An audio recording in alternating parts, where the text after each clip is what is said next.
School board meeting to order. Stand for the pledge. I pledge allegiance to the flag of the United States of America and to the republic for which it stands, one nation, under God, indivisible, with liberty and justice for all. Do I have an action on the minutes for December 15th, 2021? Make a motion to accept. Second. Any discussion? All right. I know Tom's remote, but we don't have to have a roll call vote because he is not a voting member. So all in favor? Aye. Right. I can't see Tom. Is he there? I'm here. There you are. All right. So Tom, real quick, can I just have you state your name and where you are? All that fun stuff for. Sure. My name is Tom Ambrose. I'm the Superintendent of Schools for Sanborn Regional School District. I am at home in my home office. I am quarantining because my wife has COVID and I have a little mild symptoms. I'm fine. No, I'm currently negative. So don't want anyone to worry. My wife's doing fine. We may get a surprise visit from my cat. She doesn't like it when I'm in her space in the basement. So she may show up.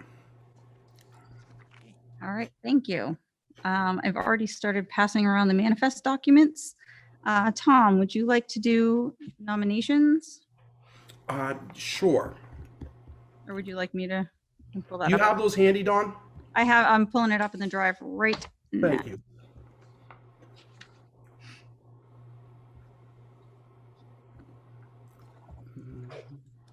Bless you. Oops. Here it is. I've got it right here. You got it. I was gonna say, Yeah. I We're have it happy to. 2021 instead of 2022. No problem. No problem. I have one nomination, Maggie Baldumas, for special education teacher at, I think that's at the high school. Move to accept. Second. Any discussion? All in favor?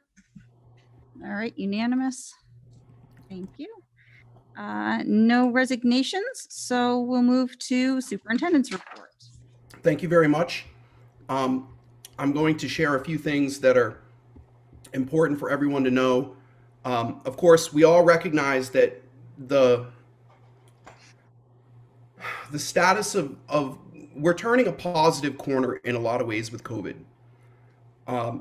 The availability of testing and the fact that the state has provided free testing for families is absolutely fantastic. It has created a little bit of an issue for us with making decisions regarding our current COVID plan because we had relied heavily on the state's data. And the reality is that if somebody buys a test at Rite Aid, they aren't required to report that to the state. I don't think anyone's doing anything malicious. They don't know that they could report it by calling DHHS. A lot of the reporting for the community comes actually from the school. Diana Rooney had to call in over 70 COVID cases in the last 2 days. So those were mostly vacation cases that just hadn't been reported yet. And I wanted to share some data about where we are with regard to COVID-19 in our communities and schools. Currently, Newton, Kingston, and Fremont combined, the Department of Health and Human Services is noting that we have 89 cases in the three communities. And that's from the COVID-19 dashboard on the state website. We know that this number isn't accurate because currently we have 82 cases in the schools alone. So that means that the state's data is lagging behind what the school is seeing, which is not surprising because so much information comes from the schools with regard to reporting the number of cases. Our buildings show the following data as of today, Wednesday, January 5th. We have 38 cases at the high school, 10 at the middle school, 14 at Memorial, and 20 at Bakey. So I just want to point out to everyone that the Omicron variant of COVID-19 spreads very quickly and is starting to become clearer that it is not as aggressive. It's not, the symptoms aren't as severe as the original COVID virus. This is all great news. It's really a natural curve that we'll be on as we move from the pandemic phase to the endemic phase. Super excited about this. It's hard to hear the numbers and be like, wow, we got a lot of cases, but the number of fatalities is way down, and the severity of the cases is way down. So we are certainly turning a corner, I think, but we are looking at a kind of a little bit of a tricky situation for the next 4 or 5 weeks. So if you look at the total absences, we have 82 COVID absences today. That is the highest number of school cases all year. It's 28 cases more than the highest day previously, which was November 19th of 2021, when we had 54 cases. At that point, one of our schools had to go remote. The again, I noted that the DHHS website is only reporting 82 cases, so clearly it's lagging behind, which typically it does lag behind our knowledge by about a week. I think it's just important to note also that yesterday we had 25 staff absent out of 284 staff. And today we had 31 staff absent out of 284 staff. And not all of those absences are COVID related, but it's important to note that it matters in the sense that we need to know what's COVID and what's not, but it doesn't matter because you have to have enough staff to run a school. I just wanted to take a moment to thank all of our teachers, administrators, support staff, secretaries. Thank you to our custodians. School has been open despite all of these absences, and I can't stress enough that that's because of incredible creative thinking on the parts of our staff and administrators. I just can't thank them enough. As a school district, overall, we kind of have a dilemma. The state has done an excellent job of giving COVID tests out for free. This makes testing easier and more efficient for our community. And when we're at home, when you have an at-home COVID test and you use it, there is an expectation that a positive test result is shared with DHHS, but we know that this might not happen for a number of reasons. And that could include, they just don't know that they need to report it. Some people may forget, and some people just want to keep the information private, which I totally respect and understand. The problem is that the inconsistency of the reporting results makes it impossible for us to rely on the state level data that we have been using to make decisions about masking and remote versus in-person learning. So a big part of tonight is going to come up on the agenda item about the COVID plan. And I just wanted to take a moment to kind of give a little bit of an overview before we get to that point in the evening. We have made proposals in that plan, in a revised plan, that would give us a lot more local data to make decisions. And I just wanted everyone to know also that I just found out about an hour ago that the state is moving to the 5-day quarantine that was recommended by the federal CDC. So the nice thing is the way that we wrote the plan is that it follows the DHHS recommendations. We should have the documents in hand by tomorrow morning. I got one slideshow tonight and we'll know a little bit more, but Governor Sununu was apparently just on the news talking about the quarantine, so we'll be moving forward with that as well. So again, to recap, I just want to thank all the parents for emails. There are parents emailing on both sides, people who don't want masks, people who do want masks, I had some people email saying that they wanted us to be remote. I understand and respect all the points of view. The reality is that our goal is to keep school open as much as possible. So whatever we do this evening, I just ask that everyone keep one goal in mind. We want to keep school open as much as possible. Not everyone's going to leave this meeting happy. It's hard. This is has become a very divisive topic, and I'm really grateful that we have such a wonderful team. The board is working hard. The administrators and staff are working hard, and so I just wanted to thank everyone before we have this discussion. And I wanted to sincerely thank all the parents and the community for sharing their points of view and perspective. We hear you, and we are trying very hard to balance all of this. So that concludes the superintendent's report for this evening, except for one very important announcement. The Sanborn Seminary building sold. last December, and this is something that we have worked on for 4 years. I know that COVID's important and everyone is stressed about it, but it is super important for everyone to remember that we have just had a major win for the community. Mr. Chinberg is very excited about the building. Chair Dutton and I toured the building with Mr. Chinberg, and it was so fun to hear him talking about what he's thinking and what he's looking at for the building. I did publicly share the documents for or the pictures that Mr. Chinberg had developed, and I hope that everyone checks out my Facebook post for that, and we'll be sending that press release out to the newspapers and public in even more formats over the next couple of weeks. Thank you very much. All right, committee reports. Start with policy. The policy committee met this evening. I will have a report at our next meeting. Excellence in student achievement. Excellence in Student Achievement met on December 15th. In attendance were myself, Mr. Fitzpatrick, Ms. Dutton, Mr. Ambrose, Dr. Haynes, Ms. DeRocher, Ms. Donnell, Mr. Stack, Mr. Kurzanowski, Mr. Malilla, Mr. McCluskey, and Dr. Kennett. Dr. Haynes presented assessment results from the 2021 school year, that's last year. Generally, performance scores trended downward, especially for math, which is consistent with state and national trends. The district is addressing this with curriculum changes to the math program. We've been talking about that, deploying the new K through 6 curriculum this year and selecting a new curriculum, a math curriculum for grade 7 through 12 for next year. SAT scores are used to measure proficiency in 11th grade and are still in wide use for college acceptance and scholarship opportunities. So robust preparation for those will continue at the high school, along with an emphasis on math intervention and addressing curriculum gaps. Mr. Stack presented the methodology that's currently in use to calculate cumulative course grades. That's known as the decaying average.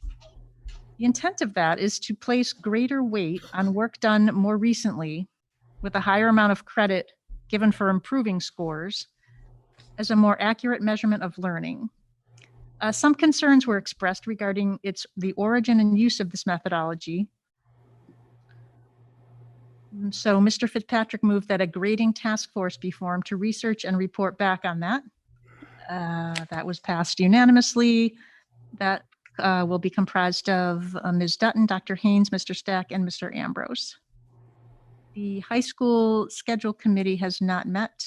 We should have a report from them at our next meeting, which is 2 weeks from today, January 19th. Thank you. Finance.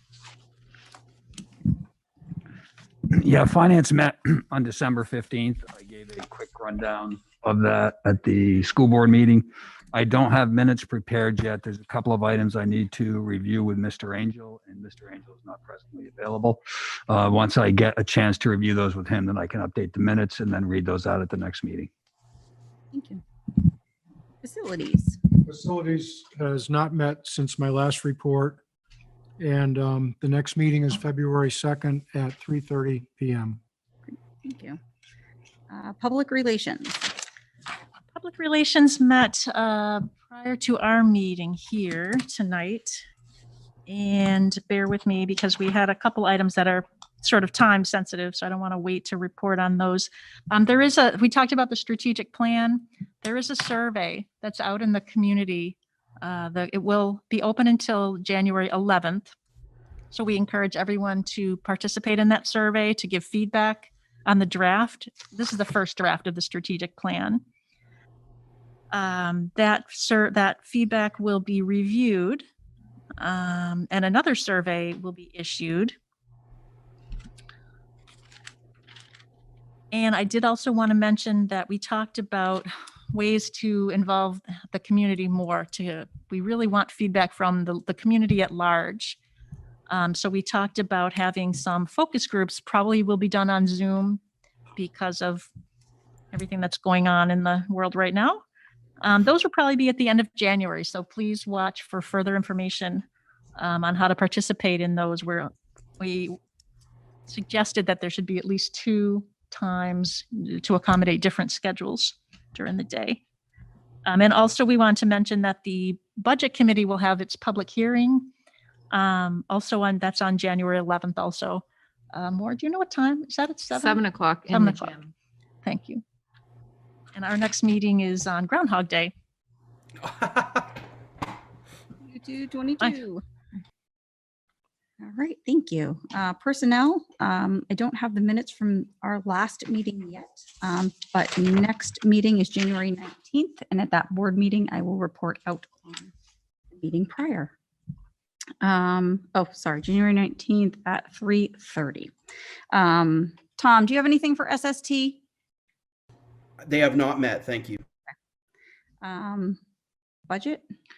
Budget has not met since our last meeting, and as Tammy stated, public hearing is January 11th, 7 p.m. in the gym. Thank you. In the gym? Yes. In the gym? Okay, thank you. Excuse me, I'm sorry. Yeah. You're right, in the gym. We're gonna have the meeting, that's a change, the reason I say that, it's always been in, I That's the agree budget. with that, but that's what's posted on the website is that it's in the gym. You're thinking about the deliberative. Yeah, this is just the budget. okay, I'm sorry, you're right. Yep. I do feel like we've had it. It I was do in the feel like auditorium. BICOM did meet in the auditorium last year, though. Mhm. I feel like both times it was. Not at the Newton School in Newton, in the gym there? at Memorial? Not since I've been on it. Okay. It's the echo chamber. I guess I can, Yeah. I can reach out to the chair and Phyllis tomorrow to have them clarify that, but it is posted that it's in the gym. I mean, a gym is a gym, one of the things it's made for, Yeah, I is have remember the we- crowds, you know. Yeah. I mean, no, truly, it's designed that way. Yeah, it was in the gym last year. You're right. The deliberative was, The Yeah. deliberative was. the public Yeah. hearing wasn't. Oh, okay. All right. I vote for the, wait, I don't get to vote, but I would vote for the auditorium. It's much better, but it's the BudCom's decision, so. Wellness? We have not met, but we are working on our next meeting. Yeah. Time.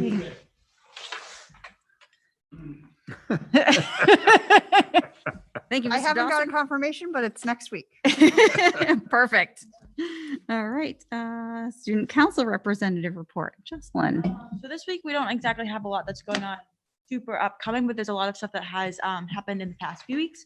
So our NHS and student council got together the week before Christmas, and we created 30 stockings to donate to people in the community who are in foster homes. So they've all aged out of foster homes. So they're like 17 through 19. So a lot of them are sadly living on the streets, which is really not great. But at the same time, we were trying to do something for them because they probably aren't thought about as much as the little kids, because the little kids, they're cute. Mhm. A lot of older people are like, oh, they're cute, let's get them like some toys. But the older kids aren't thought about as much.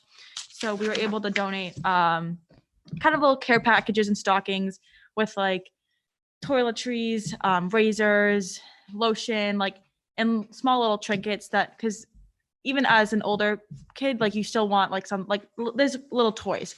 So we were trying to do something to make them happy and little, lift their spirits. So we were able to donate 30, which was really awesome because we got pulled together very fast. We also had 12 days of caring, and we're able to donate a lot of clothes and all of the items that we were looking for, but mainly clothes is what we got, which is super awesome. We have a math team meet at the end of the month. We're very grateful to be able to still be doing it. This year we are sadly doing it online. So we take a test in a room with all the kids who are taking it, have a timer, we time it, we send up in our things, they grade it for us, and then they send back our scores. But it still is really nice to be able to have the community and the math team work together with other schools and kind of compete. So we have one at the end of the month again. Key Club is going to Decon. We were able to go, I think it was the year of COVID. I think we had the beginning. That was the last year we went, so we haven't gone in 2 years. So as long as things stay the way that they are, we'll be able to go again, which is a great way to have a conference and learn how Key Club can excel and do more in the future. Right before break, Music Honors Society inducted kids into next year's program. We had about 5 kids inducted, which is great because it builds our program to about 12 kids, which is smaller, but the music is kind of getting smaller as we go a little bit. Miss Martin is doing chess club. It'll be held once a week during FLT in room 110. It's open to everyone. So we'll be able to teach kids how to play chess, which is super fun, because there's a lot of people who don't know how to play chess. Personally, don't know how to play chess. My sister does, but it'll be nice to have kids learning how to play chess. There's a lot of people that really enjoy it.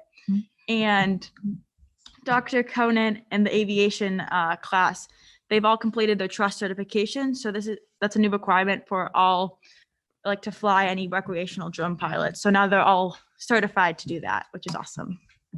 That's all for this week. Great, thank you.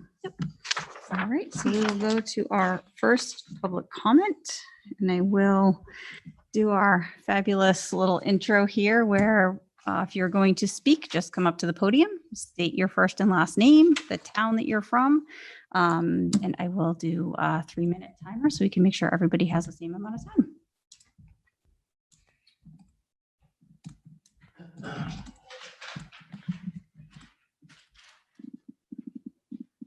I'll speak on, please. Okay. Pete Colby. I'm from Newton. I have 3 kids in the school system. I know this isn't a back and forth, but does anybody know how many kids are in Bakey? 290. I'm getting that number right now. Give me 1 second. Because if somewhere around 440, 450. just in Bakey. Yep. Okay, so that if 20 kids are absent, then that's like 5% of the students aren't there. And if we're masking at 10%, then I'd say we're way under that right now. I still come back to, I don't think that the school has the authority to mandate a mask when there's no state of emergency in New Hampshire anymore. And I just think mask optional covers everybody. You know, I don't believe in the masks, but I'm not looking to tell anybody they can't wear one. If it's optional and anybody thinks a mask works, you know, they're more than welcome to wear one. Yeah, I know I keep fighting this battle, but I just think if you think it works, you can wear one. And I'm not imposing my views on anybody, but that's what's happening when it's not optional, which was voted on 7-0 by the board. So I think we've been optional less than half the time we've been back in school. And I also think that you may hear from the loud minority versus the silent majority on it. I think that comes into play a bit. And I don't like to see the kids demonized. I don't like to see them taught that they are harm to anybody when they don't wear a mask, that they're the problem, that they're the ones spreading it, that I just think it's a real shame. And that I don't think it's in their best interest in learning, and that if they're in school, they should be getting the best possible education. I don't think wearing a mask, I don't think the teacher wearing a mask provides them the best education either. So I'm going to die on this hill, I guess, but the numbers don't bear it right now either. So I know that there was a 2-day mask mandate or mask requirement, and it either has to continue tomorrow or it has to go to optional. So I'd like to see it go to optional. Thank you, guys. Thank you. Thank you.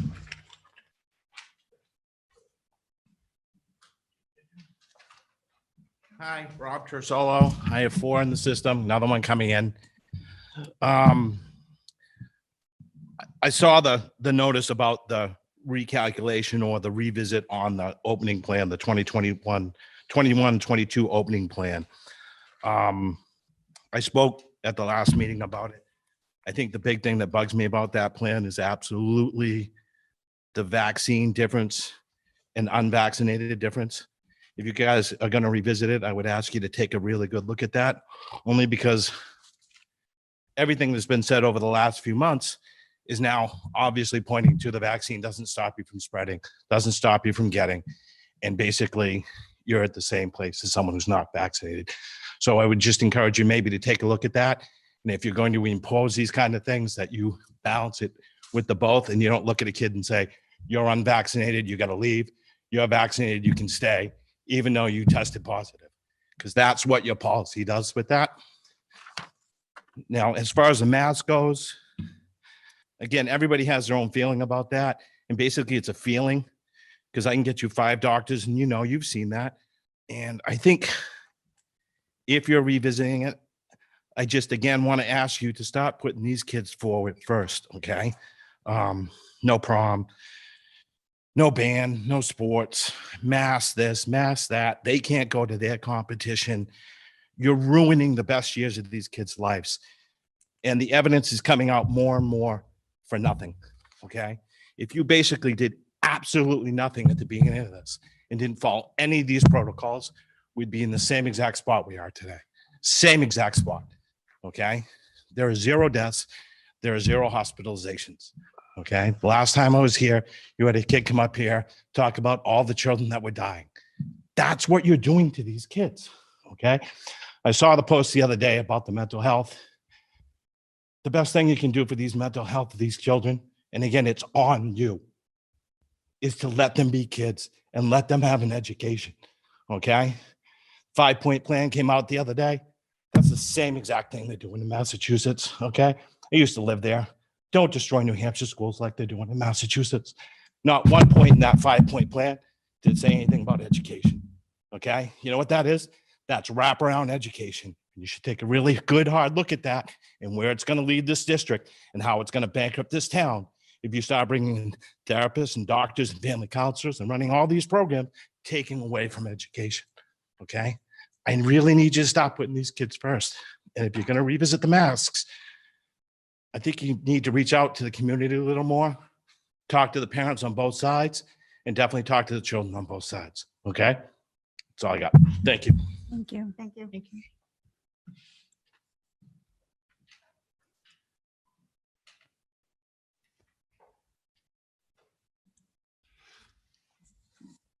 JJ Defio from Newton. Just a quick comment. I'm fairly certain last school board meeting, was it, that you guys got handed out graphs that shows exactly when we started masking, and it shows where the cases go down and up. And I just think that those graphs should be used as firsthand evidence for how masking affects Sanborn. There was a question, I think it was from Jamie to the superintendent, about how were there any other changes, and that was pretty much the only variable. So I think that data should be used primarily, since it's focused on Sanborn and it is Sanborn's firsthand experience with that. And I just want to mention that as of this morning, at whenever this was updated, whenever the sheet was updated, we are currently at 82 cases in Sanborn, and we are currently at almost 50 in the high school campus, which, if I recall correctly, at the high school campus, we have somewhere around 650-ish students, which means that 550. So that leaves us at 1 in 11-ish students. So I think that great concern should be placed on that, and that graph that you were handed out should be looked at very closely for how to prevent future infections.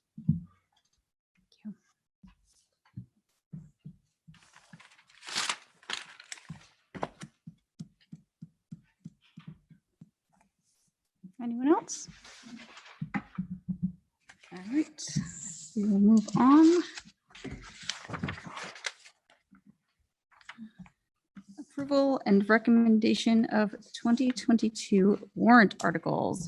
Tom, back to you.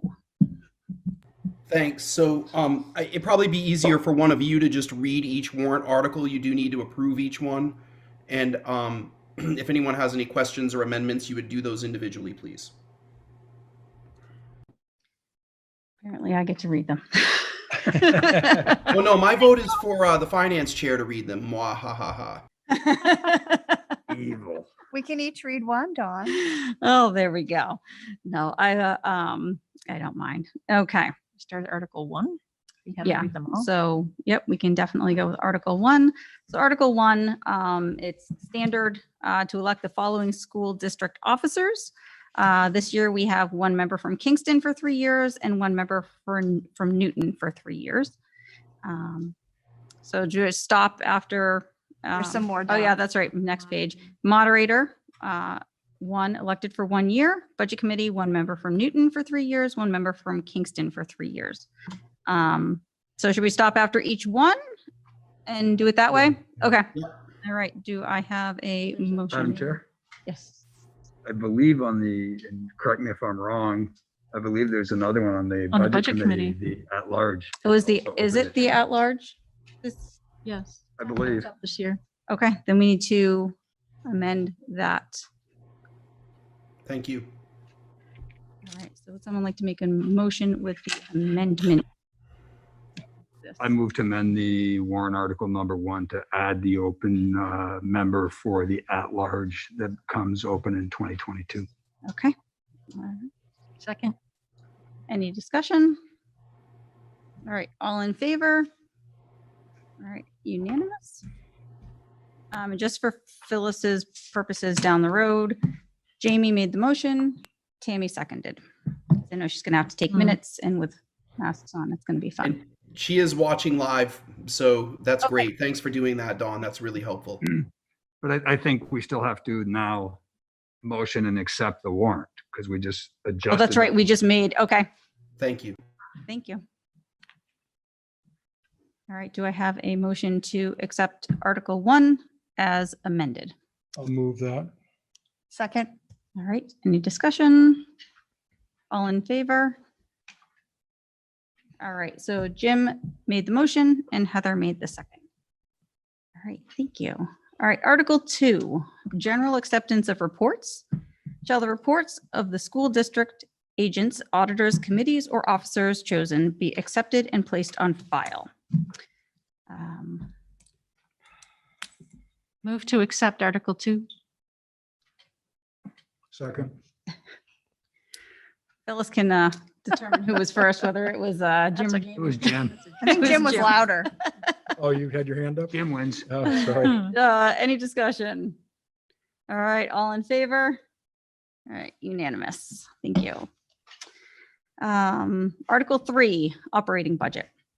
Shall the Sanborn Regional School District raise and appropriate as an operating budget, not including appropriations by special warrant articles and other appropriations voted separately, the amount set forth on the budget posted with the warrant, or as mentioned by vote at the first session for the purpose set forth therein, totaling $37,179,463.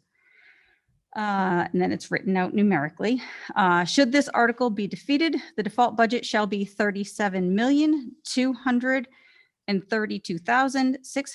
$37,232,635, again written out numerically. The same as last year with certain adjustments required by previous action of the Sanborn Regional School District or by law. Or the governing body may hold one special meeting in accordance with RSA 40:3, 10 and what is that?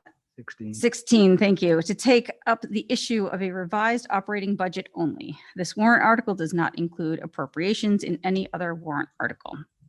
Recommended by the Budget Committee in favor, 6, opposed 1. Recommended by the Sanborn Regional School Board in favor. Doesn't We have a haven't voted. number. Oh, is that, We haven't We voted. haven't Yeah, voted. those numbers aren't right. I was gonna say, I don't think those are right. We need to, was it, The budget committee was unanimous. I was gonna say, I think it was, yeah. Yes, the budget committee was unanimous and the Sanborn Regional School District was 6-1. Right.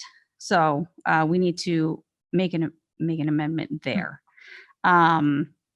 And we don't have Matt here to confirm unless Jamie, you know, if these tax impacts are correct. So the operating budget estimated tax impact Kingston, $1.95 per thousand, Newton, $2.11 per thousand. Default budget estimated tax impact Kingston, $1.98 per thousand, and Newton, $2.15 per thousand. I did- can't. I Matt can't. did, oh, I'm sorry, Jamie.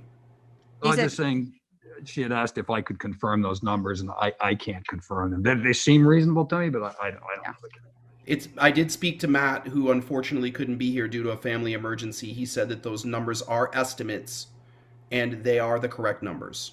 Okay. I'll double check with him when he gets back, but I spoke with him last night. Okay, thank you. All right, so can I have a motion to amend Article 3 to update the votes by the Budget Committee and the School Board? So moved. Second. All right, any discussion? All in, oh, I just wanted to be clear that, so the amendment is for Budget Committee, unanimous, 7-0. Yep. School Board, 6-1. yes. Yeah. Those are the numbers that we're Those are the, amending. those are the accurate numbers. Right, yes. correct, okay. Yes. Yes, Tammy. I mean, I have a question. The Budget Committee hasn't had their hearing yet, so they haven't really officially finally voted on the budget. And we will have another opportunity to vote on this, right? I mean, we haven't had the deliberative. I guess we would not normally vote this early, I don't think. We wouldn't have our final vote until the public hearing has been held at least. That's a great question. I don't know the answer to that, Tammy. I think that the votes, I can research whether or not the voting part of the warrant can be updated, because it's, I do know that the board affirmed, the board voted on the budget and sent it to the Budget Committee, and the Budget Committee affirmed the board's vote. I'm not sure if there's another vote after that if that goes on the warrant again. I'll have to check into that part of the process. I'm sorry Matt isn't here this evening. He's our resident expert on this topic. Heather? Sorry, Heather had her hand up I first. just remember, like, as a resident, what you recommend is usually, that's already in the warrant article the day of the deliberate. For the deliberative. You're right about that. And it might change. Correct. Jim may have the, Yeah. you know what we ran into. Yeah, the Budget Committee will have a public hearing in January, I think. The 11th. Mhm. It's next week. Next Tuesday. Deliberative for the town, for the school. is Yeah. So the Budget Committee can amend the budget after that hearing if they feel that it's warranted. The school board can amend the warrants at the deliberative, after the deliberative, if we feel it's warranted. But as far as us voting is my question. I would agree with Heather. Everything I have seen is when you go into those meetings, it is known what the votes were to that point in time. Right. Mhm. That doesn't mean that We the can't change it. officiating boards do not have the ability to change them at their public hearing Right. or at the deliberative. But when you go into those meetings, there is knowledge of the public of where the two bodies stand going into the meeting. Right. That's true. You got warrant out. I think that Pete, is Pete speaking? I couldn't hear him. 'cause Yeah, he's talking. So you're gonna present it to the public. Public can make amendments, right? So let's assume the public makes an amendment. Then the school board, after the amendment, will have a quick meeting on the side. You guys remember that? Yep. Right? And then we can vote like, okay, let's say they cut this by $100 or cut it by $100. And we'll go over to the side and say, hey, we agree with you. Okay, fine. Oh, we're done. All right. So this is what is going to be presented to the public. Once the public has their input, that's what will be presented, if there's amendments Yep. to the people, right? Now, that's going to change because we're recommending this. Right. So we then go to the side, right? The Budget Committee will go to their side and we'll say, and the poor person, you're going to be running between the two. Okay, I had to do that. And then what the people say is what's going to go on the budget. All right, we're going to go on the warrant. All right. Question is, are we going to recommend that? So we then get together and say, are we going to recommend what the people just amended? And we don't have to, but it'd be crazy not to, right? Because that's what's going to go on the budget. So we're going to say recommended by school board, Budget Committee. Then you run over them, find out what they did, and recommended by Budget Committee. Yep. So these are just recommendations to the people. That the Budget Committee recommends this. Board of Selectmen recommend this. People say yes or no. They say, yes, beautiful. If they change something, Mhm. then we get a little caucus on the side. All right, so then we should be able to just move forward amending this. And then if something changes, the whole warrant article will need to be rewritten. If something changes, what the people say goes on the warrant. Exactly. We So don't we have can to say we approve recommend this that. as amended right now because this is what is currently been voted on. What But you're if something changing is what changes. we recommend. Exactly. Yep. So, okay. So then I think we're safe to move forward unless anybody else has anything. I agree with Peter. Thank you. Okay. So, all right, vote to approve the amendment. All right, all in favor? Aye. All right, unanimous. All right, now we need a motion to approve Article 3 as amended. So moved. Second. What's been amended on it? Changing the numbers to Seven to Oh, on the update. 7 to 6 or whatever. Yes, yes, yes, yep. Okay. All I right, was on so 7 to 6, okay. Jamie motioned, Heather seconded. All in favor? All right, unanimous. Article 4, support staff collective bargaining agreement. Shall the Sanborn Regional School District approve the cost items included in the collective bargaining agreement for the support staff reached between the school board and the Sanborn Regional Education Association, which calls for the following increases in salaries and benefits at current staffing levels over the amount paid in the prior fiscal year.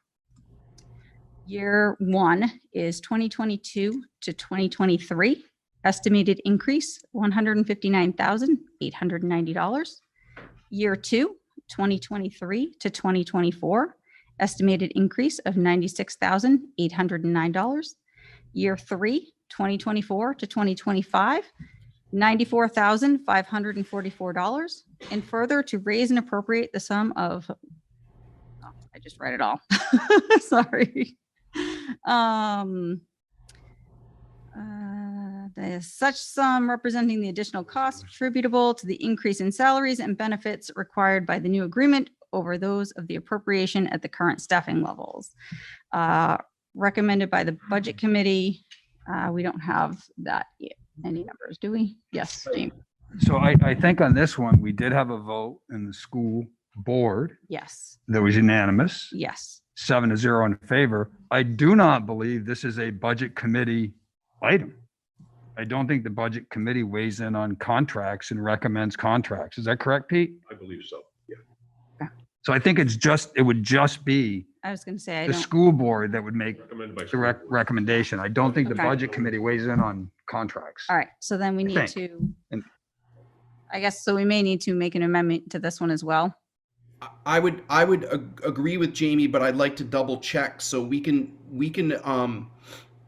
Do we want to table Article 4? Do we need to, how do we want to do it? you can just amend it to be school board only, and if we need to have another amendment in another week, we can. It's not a problem. Okay, so can I get Figure it out. motion to amend Article 4? I move to amend Article 4. All right, to remove Budget the Committee Committee. and put in there school board in favor 7, opposed 0. Yep. I second that. All right, I do not have previous warrant articles on salary increases.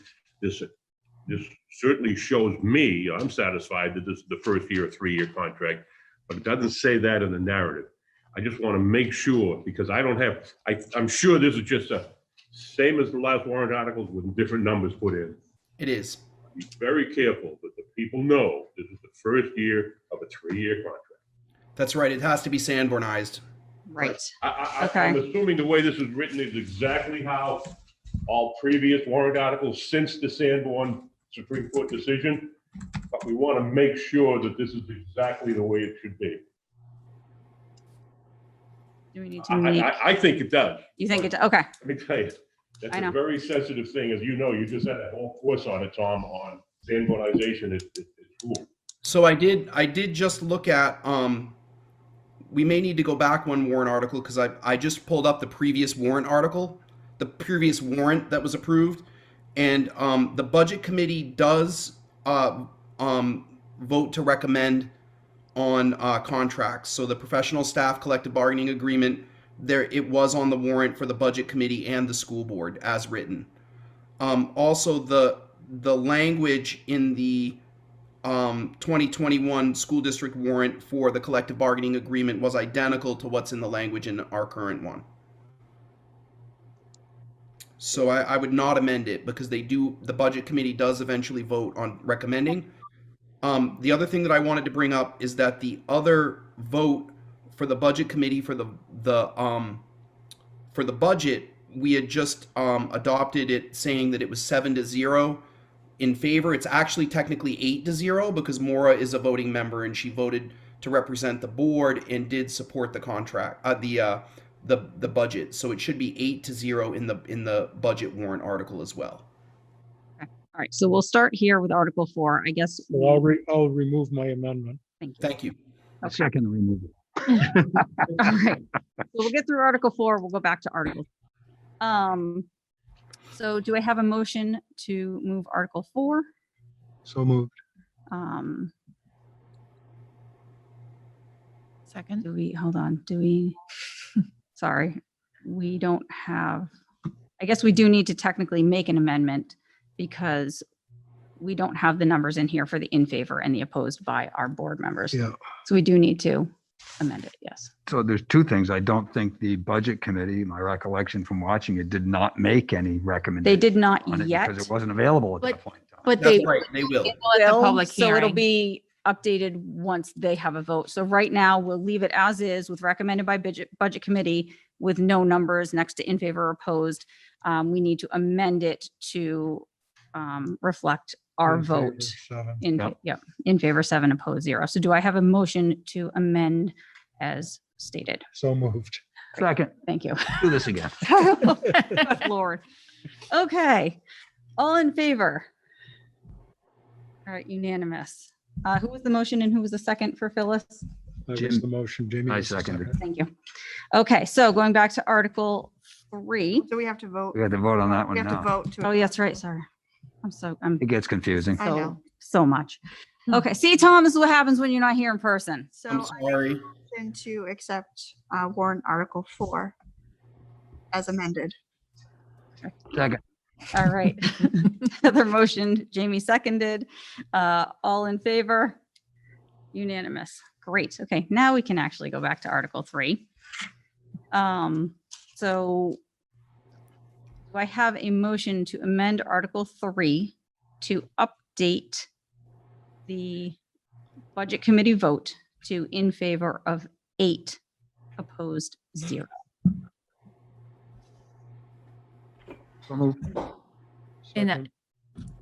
So Jamie motioned, Jim seconded. All in favor? Maura had a More question. question. Yeah, Sorry, what was your I'm question? sorry. You just said budget committee. Does Yes. that, Budget what about committee- the school board? We're We not, already putting- amended that part. okay. So Okay, yeah, I so we're just approve. going back because we had said it was 7-0, but it was actually 8. Okay, we're just amending that part of it. Okay. Sorry. All right, sorry. Okay. So all in favor? All right, unanimous. Great. Now we can move on. We have to revote for that now that we amended it. Yes, Heather, why do you have to be so smart? Do I have a motion on the re-amended Article number 3? So moved. Oh, Second that. Thank you. All right, Heather motioned, Maura seconded. I don't even know anymore. All in favor? All right, unanimous. Thank you. Poor Phyllis. My head's spinning. I can't even imagine how Phyllis is doing following this virtually. All right, on to Article 5, special meeting, support staff collective bargaining agreement. Shall the Sanborn Regional School District, if Article 4 is defeated, authorize the governing body to call one special meeting at its option to address Article 4 cost items only. Did we vote on this? I don't think we've. No, we haven't voted on any. Yeah, okay. So it can stay as nothing right now. Recommended by the Sanborn Regional School Board, in favor, no number, opposed, no number. Any discussion? Move All to right. place, are the Article 5 on the ballot, on the warrant? Great. Just for clarification, and it's staying in as no data sets, right? Yeah, because we haven't voted on it, so we don't have any data sets to put in there currently. So we're just approving the language. Yes. I don't think anyone seconded my motion. Oh, that's right. Sorry. I'll second it. Thank you. discussion. I'll just, I thought he had a question there. I thought he did too. my only question on this is when that was negotiated, it was negotiated language and cost altogether. And this is saying for cost items only, which is unraveling the package that was agreed to. I would have a problem with, if we're going to be voting on it, I would vote against it for that reason. Right. I very much support the contract as written, Yes. and I will lobby for that. But when you say we want a second shot on just the cost items and not the language, then you're unraveling the package. And we've had a lot of conversations about that in the past, Jamie. I don't know if they were with you or not, but the general gist of it was that usually if the contract is defeated at the polls, it's because the money is the general opinion is that the money wasn't in line with the beliefs of the community. So the negotiating team comes back together and renegotiates the cost items. I understand why you wouldn't support that, but I just wanted to make sure that everyone understands that the community votes to ratify the cost items, not the language. Does that make sense? I hear you. Yeah. I'm not saying that you have to agree or anything. It's just, it's tricky, and it is quirky language. And I understand your perspective too. I would just hate to see the contract fail and then not have a mechanism to come back to the table. But I don't think you can amend. I vaguely remember that amending that was a big deal because we had discussed it once in the past, but I can't remember the details. If it makes you, I'm going to disagree with it, that makes you feel that in order for this to go, you've got to go to a judge. Right? And I don't believe any judge has ever had a special meeting. I don't think it's ever occurred in New Hampshire that based on a contract, they've had a special meeting, because there's certain criteria the judge has to hit, and we're not sure this. We've talked about this for years and years, and I don't think anybody has ever come up with, oh yeah, a judge is allowed for a second vote. Interesting. But the motion on the table is just without any numbers in here, right? Yes. Yeah, so I'm okay with that. Okay. Okay. All right. Jim? So this says it authorizes the governing body to call a special meeting, but the governing body would have to determine whether they're going to do that. Yeah. This isn't, we're going to do it definitely. It says at its Depend on option. the circumstances and, And I believe you have to go to court for it. okay. Let's hope that we don't end up there, but I would hate to not have the option available if, after all the hard work we did this fall, I want to affirm, Jamie, that it should, It has happened. Okay. Any further discussion? All in favor? All right, unanimous. Thank you. Article 6, unanticipated utility costs expendable trust fund. Shall the Sanborn Regional School District vote to establish the unanticipated utility cost expendable trust fund under RSA 91:20-C for the purpose of funding unanticipated utility costs and to raise and appropriate up to $75,000 to be placed in the fund. Such sum to come from June 30 fund balance available for transfer on July 1 with no additional amounts to be raised from taxation, i.e. the funds will not lapse to the general fund to offset taxes. And further, to name the school board as agents to expend from this fund. Recommended by the Budget Committee, in favor, no number, opposed, no number. Recommended by the Sanborn Regional School Board, in favor, no number, opposed, no number.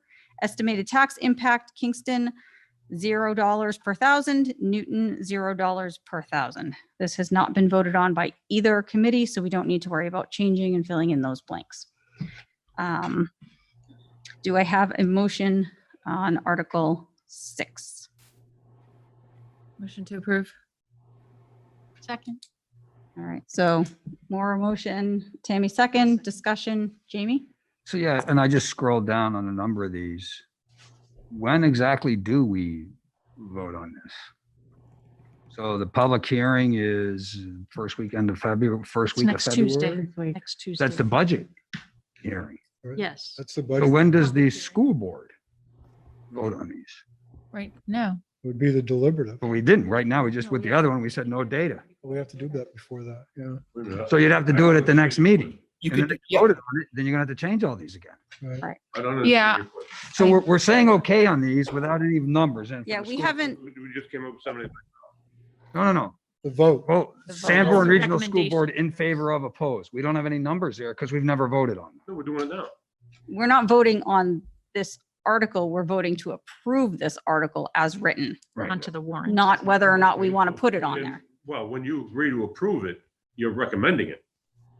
If I'm I approving it, I'm I recommending it. think so. The previous one, I just clarified that we were Yeah. not doing that. Right. That's my point is, if we're going to go through these and approve all of them with nothing, we're going to have to come back next meeting and then vote on the articles themselves.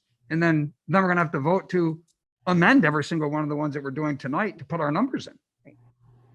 okay, so I don't think, I think we're kind of, let me just, I think that you can approve the warrant articles as written and then vote on your recommendation at the next meeting and then just update them. I don't know that I will double check with an attorney to make sure that we're dotting our I's and crossing our T's. But for the purpose of moving forward, I really apologize. Matt is the expert at this and he's not here. Oh, and that's fine. We I would have think to vote on this prior to that meeting. Right. I think you need to vote on them prior to the first deliberative. Yes, correct. Okay. Okay. And then they go on. The biggest, most important thing, as I think it was Heather said, it's important to have it clear when it goes on the ballot. So the warrant, if people at the first deliberative change these amounts in these different items, which has happened before, the board would then vote again, and then that vote would go on. So somebody, let's say someone adds $100,000 to one of these, and it passes with the deliberative body in the first deliberative session, the board would then have to caucus or vote to affirm or vote against that change, and then that's what would go on the ballot. Pete, tell me if I'm wrong. You've helped me a lot with this in the past. Yeah, that's right. That sounds correct. I'm looking at this perhaps a little different. We're looking at this to approve the language, Language. but because there's going to be changes, because we're making changes, we won't recommend until we get the final document with the changes in it. So that's when we'll recommend. Right. Because I think we might muck up something if we say we're recommending with those changes, and all of a sudden we find out the document doesn't have that change in it for some reason. Now, so I think that the wise thing to do would be approve them tonight, and when we get the final product, the next meeting, that's our We recommendation. do our votes to recommend or And not. I'm fine with, My logic to that. yeah, I'm fine with that.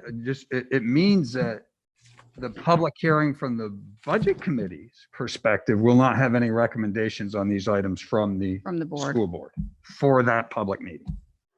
Right. You are right. Which, if that's the direction we want to go, that's fine. I mean, I just want to make sure it's clear with, Hmm. Right. that we're And I eventually think gonna have that's to come when back and Warren vote on would these. Say, look, the reason they didn't is because they made a few amendments, and until they see them in writing, but by the deliberative, they will have all the recommendations. All right.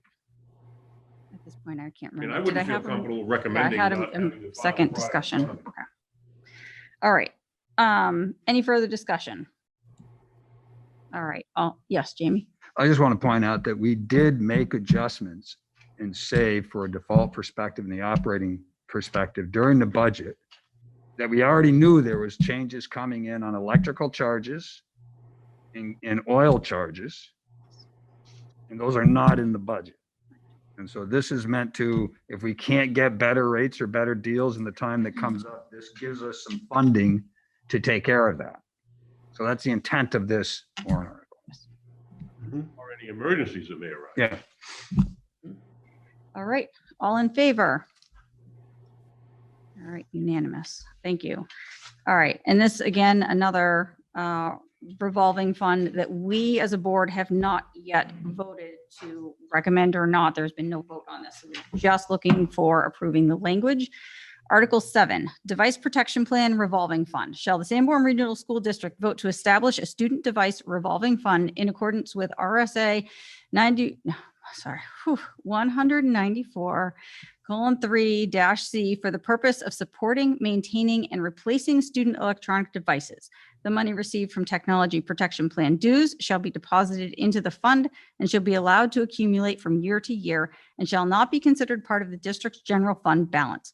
Withdrawal and disbursement of said funds shall be on a monthly basis for the purposes for which the fund was created.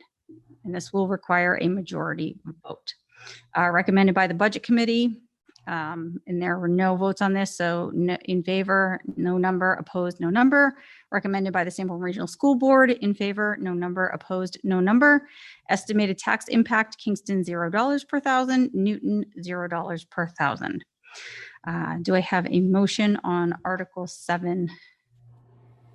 Motion to approve. Second. All right, so Maura motioned, Heather seconded. Any discussion? Jamie? Just for some clarity, my understanding is there'd be a surcharge for people that are getting things like Chromebooks and the families to put into a fund.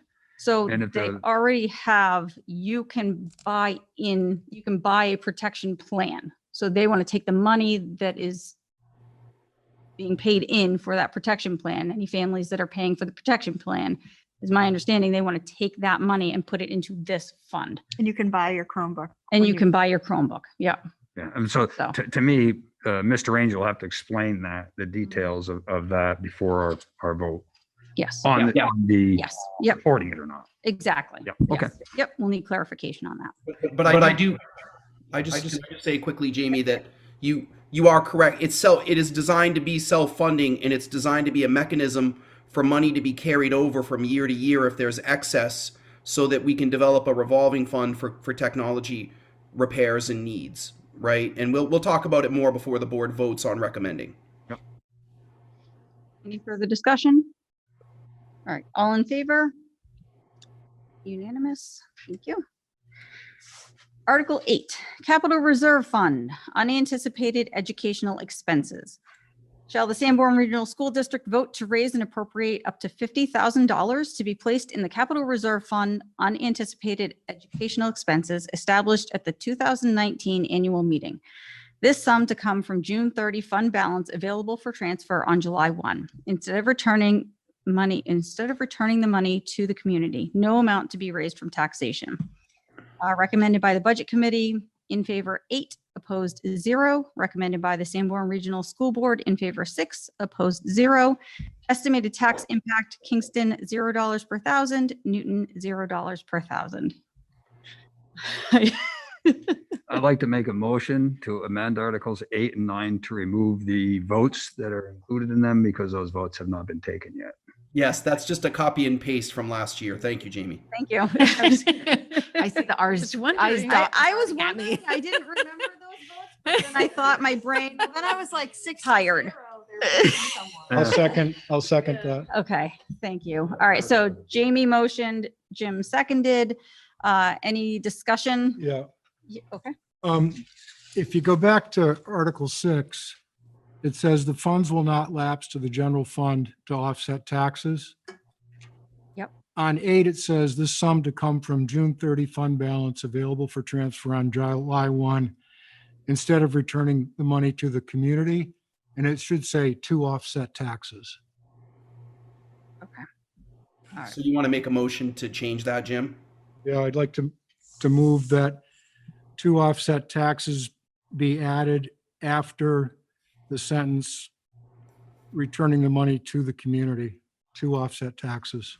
Is that in warrants The only 8? way the money can be used. If Is it's, that in warrants 8 and 9? Because we've already got a motion on the table for warrants 8 and 9. You should vote on that and then amend only 8 unless you're going to, are you doing a friendly amendment to the motion or yeah, an amendment to the motion as it reads now to include to offset taxes. On both 8 and 9. Well, we're not at 9 yet. On but 8 I'll- right Just now. use the same language. Yeah. on The 6. amendment on I the do want to table do it on 9, but we're not on 9. I think. yeah, but the motion on the table is for 8 and 9. and Oh, 9. Okay. The motion on the table is for 8 and 9. So if you want it to apply to both, you just a friendly amendment to this motion is for 8 and 9. Yes. And I would second that as a friendly amendment. Okay. Great. Any further discussion? All right, all in favor? Wait, What? more discussion, right? I just said any further Did everybody have a discussion. quick- Yeah. This is written exactly like it passed last year. Follow me? The people understood it. My concern is by adding that in, it's going to get some confusion. It's just being You know, consistent. I'm not against it, but I'm just wondering, do we really need to put that in there? Because it passed last year. Do we want to put something in that may put something in jeopardy? It just, I think the reason he's I don't asking. know. I just want to put it out there. Yeah. Whatever you guys want to do.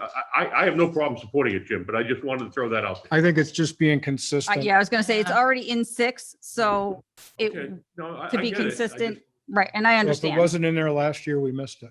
No, and that's fine. I just, you know, Okay. if it ain't broke, don't fix it type thing, you know? All right, I think it's so. all right, so any further discussion?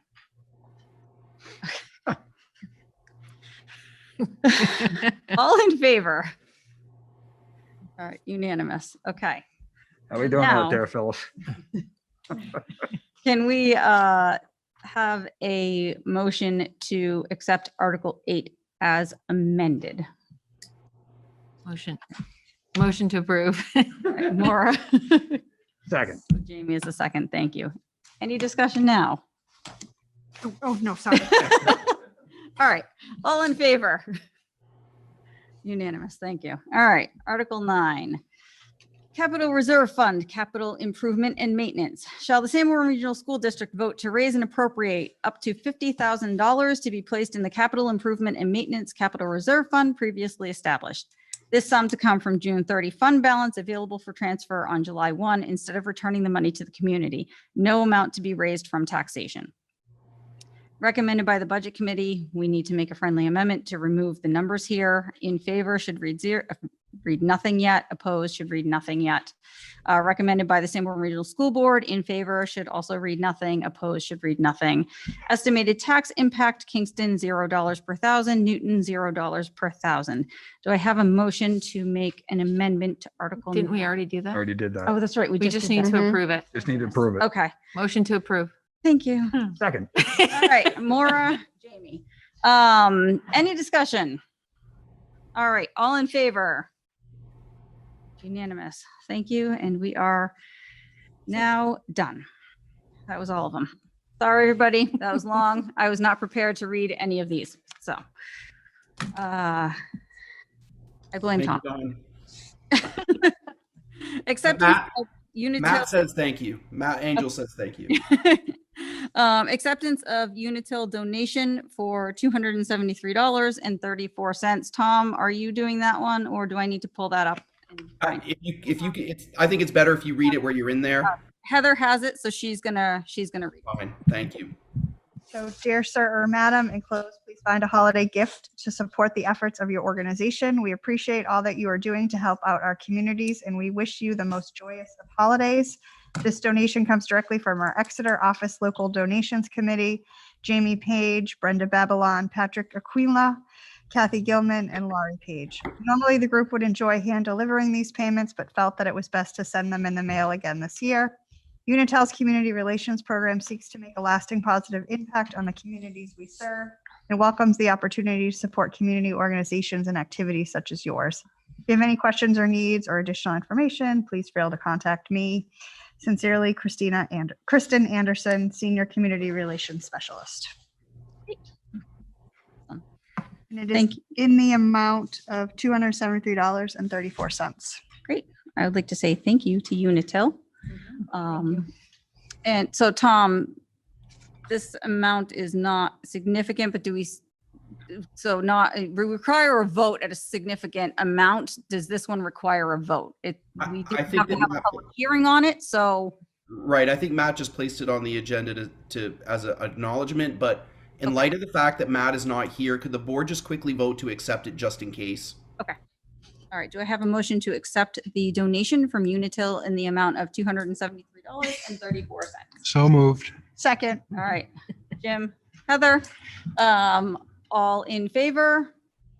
Yes, with a great big thank you Thank you, again. yeah. Unitil. All right. Now to the fun. Amended 2021-22 SRSD COVID plan. Patty, that's all you. Thanks, Tom. I know, it's the gift that keeps on giving. Thanks, Tom. I didn't get to thank Unitil, so I'll thank Tom. So, Can I hold this for one moment? sure. You know that there are these on that table right out there if you want to see. You're gonna put it up here? I was not going to, Okay, so no. I see a number if you don't have. Yeah, it. they're paper. They're right with the agendas. Thank you, Pete. Yeah, thank you. Yeah. If you need any more, I've got on my laptop. So essentially, this is the same document. There is one change that was made that was a big change. And it has not yet been approved. So this is a draft copy that you'd be looking at. And I'll bring us first to the area where the most substantial change has been made, which is on page 4.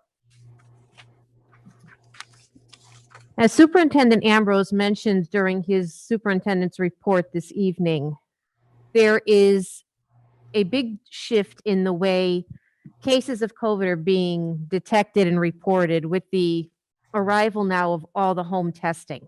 Folks can take the tests at home, and the home tests are not the PCR test data point that we had been relying on as part of our decision grid in the previous draft, the one that currently exists on the website. And so that really would have thrown all of our decision making in a skewed manner because the PCR test data is not really reflecting the number of cases of COVID that are in the community, as Superintendent Ambrose mentioned earlier.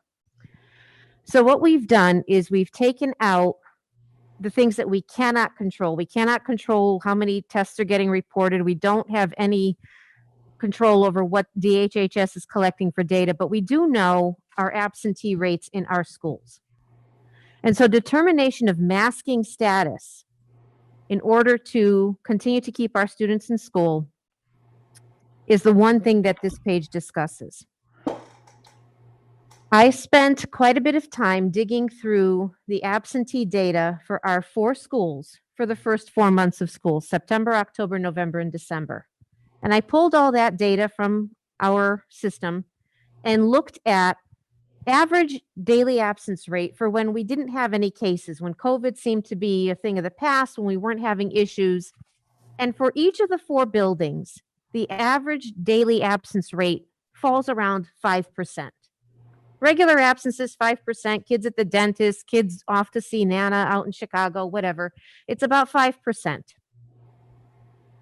When we started to see cases increasing and the clusters started to pop up and notifications started to go out about clusters in buildings, we started to see that percentage of absences increase to around 9 or 10%. And that's when, because of the clusters and some of the other issues we were having, we were putting our students in masks for shortened periods of time in order to sort of squash the transmission. So that's where the numbers that are on this chart came from. This is the data that we have in our district. It's not based on numbers we've just pulled out of thin air. It's based on what's really been happening and what we've really been working with as administrators with what we're seeing in our buildings. And so the proposal is to use the school absence rate data in a school by school basis. So if something's happening at Bakey, we would only take a look at what to do at Bakey. It wouldn't be affecting the other 3 buildings. So point number 1, if more than 10% of students are absent in a school building for 3 days in a row, that building would move to a mask required status. So we would have to have 3 days of absences at 10 or more percent, 3 days in a row. That status would remain until the school has a 7% or less of students absent for 5 days in a row. We're not going back to our baseline average of 5%. We're just trying to push it down to 7% for 5 school days in a row. And then we would go back to masks recommended. Point 2, if the absence rate at a school reaches 15% on any one day, that school would immediately move to a mask required status. This status will remain again until the school has 7% or less of the students absent for 5 school days in a row. We did see those jumps go up, especially at Bakey and Memorial, where all of a sudden, one day it was up to 18, 20%, and it really maintained for a number of days when we had a lot of cases popping up. Point 3, the district will review data regularly. Staff and families will be notified of masking changes when they occur, and the district will post the information for each school on the district website. With our new student information system, ALMA, one of the great features that this has for the user end of it, not necessarily the parent end, but we can see as administrators what our average attendance is in every building really quickly. We don't have to go through and calculate stuff. We can see right away how many students are absent, what that percentage is. And we can look at it every day to see, where are we with this? Are we dropping? What's happening with those numbers? Are they falling? Point 4, once a school's absence rate falls to or below 7% for 5 school days in a row, students and staff will go back to mask recommended status. Now, it's important to note a couple of things because we know how our students at different ages have different behaviors. So for our elementary schools, Bakey and Memorial, parents are calling them in sick. So we're looking at the overall absence rate. You're not going to have a third grader necessarily skipping school, but you might have students who are in the secondary level who are not being excused for being absent. So we would be just looking in our middle and high school at the excused absences, those absences that the parents are calling in and saying they're sick, they're in quarantine, they're in isolation. One of the pieces of information that just came out this evening that Superintendent Ambrose spoke about was the change that DHHS made in adopting the 5-day quarantine from the CDC. This actually is a really positive development as far as our absence rate, because instead of having our students quarantining for 10 days and keeping that absence rate high, they'd be quarantining or isolating for 5 days, and those numbers will be coming off a lot quicker. So that's really a positive development. So that would be for the masking. There's also a piece in here about remote learning, because we did have a situation just before Thanksgiving at Memorial where we had a lot of cases, a huge number of cases, and we had to move a small group of students to remote learning because it was just really badly spreading. And we've said this before, it is our goal to keep our students in school. That's where they learn best. We know that that's where they need to be for so many reasons, not to mention we like seeing them in our buildings. But there might be some situations where we have to have remote learning, like the one I just described. So we're going to use very specific, very local data, looking just at a classroom, if it's gotten big enough to be a whole grade level, but very, very specific. And we're going to look closely at the absence rates in a particular class. If Mr. Smith's 6th grade class, homeroom class, normally has 20 students, and suddenly he walks in and there's 4 students there and everybody else is absent, something's going on we've got to address. So we're going to look very closely at that. If the absence rate increases, hold on one second. Clarification question. Sure. When you say absence, Yep. are you talking about total absences? Like a kid, 3 kids went to Florida, 1 kid has a broken arm, 1 kid has a cold. So right now, Kids have COVID or just COVID? So right now, we're looking at the absence rates as absences because we're not getting a lot of the kids in Florida, kids with the broken arm. When our kids are being called in, they're called in sick or quarantining, sick with COVID or quarantining. That's what you're getting. Yep. So that's what you're going to look at? Yep. Okay. Yep. So, I just maybe clarify. I could- Sure. I don't think parents are calling in and saying, my child won't be in because it's got COVID. I think they usually just call on the Sick. on the machine saying, Yep. my child won't be in. yep. You know, I hate to say it, but for some unknown reason, there seems to be a shame Yep. on a small level that, oh, my kid has COVID. You know? Yep. So I think when people call in, too many of them won't say it's because of COVID. Well, for this to be meaningful, it needs to be narrowed down to what the absences are for. So it's like I said, when we look at the actual absences that we're getting a lot of sick. Right. Sick. It's not they're absent because they had wisdom teeth pulled or things. Those we will find out. Yep. And that percentage is, I would say maybe 0.5% for 2 or 3 days. What we're looking at and what I mined through for the past 4 months, when kids are out, they're out because there's really something going on. So just going back to this. So if a specific class goes up to 20%, which is what we had before Thanksgiving, we're going to look at the reasons, as Jim had mentioned, for why they're out and possibly moving them to remote status. Now, if you have a class where you have 18 kids and you have 3, 4, 5 sets of twins, and they all happen to be on a synchronized swimming team and they're all going on a trip, that's a different reason. So if we decide to move a class or a grade level to remote learning, we're going to let families know as soon as possible, and we're going to keep remote only until our absence rate goes back up to 9%. So again, if we have a lot of students out because they're all falling into this quarantine, and the quarantine is 5 days, and you can kind of see where on one day you might have a few kids move in, and then the next day a few more kids, they're going to come off of quarantine at different times. So we're going to make sure that that absence rate improves to 9%, and we're going to bring the kids right back in. The table at the bottom of page 4 summarizes that, talking about when we're staying mask recommended, when we're going to go to mask required, and when we're going to consider remote learning. And again, I would just reiterate, the change to a 5-day quarantine is really going to help our absence rates. Instead of having our kids out quarantining, which we do get those reports, these kids are out there on quarantine. Okay, so you're counting 10 days, and we've had spreadsheets now for 3 years running of how many kids are quarantining. This is really going to knock down the absences for us. So it's a really positive development. That's the page with the big changes. The wording is also duplicated. Betty, can I just clarify something? Sure. So on page 4, you have here, D, remote learning will stay in place as long as necessary for the absent rate to improve to 9%. But then down in the chart, it says keep students remote until the absent rate returns to 10% or lower. That should be 10% then in D. Sorry, that's a typo. Yep. And also, I believe and we'll have to see because the documentation has not come out yet, but I believe the 5-day quarantine is only if you are asymptomatic. There actually is documentation came out. Hold on one second. Let me pull it up. Because that makes a difference. So let me just pull up the PowerPoint slide. They're adopting isolation and quarantine guidance to 5 days.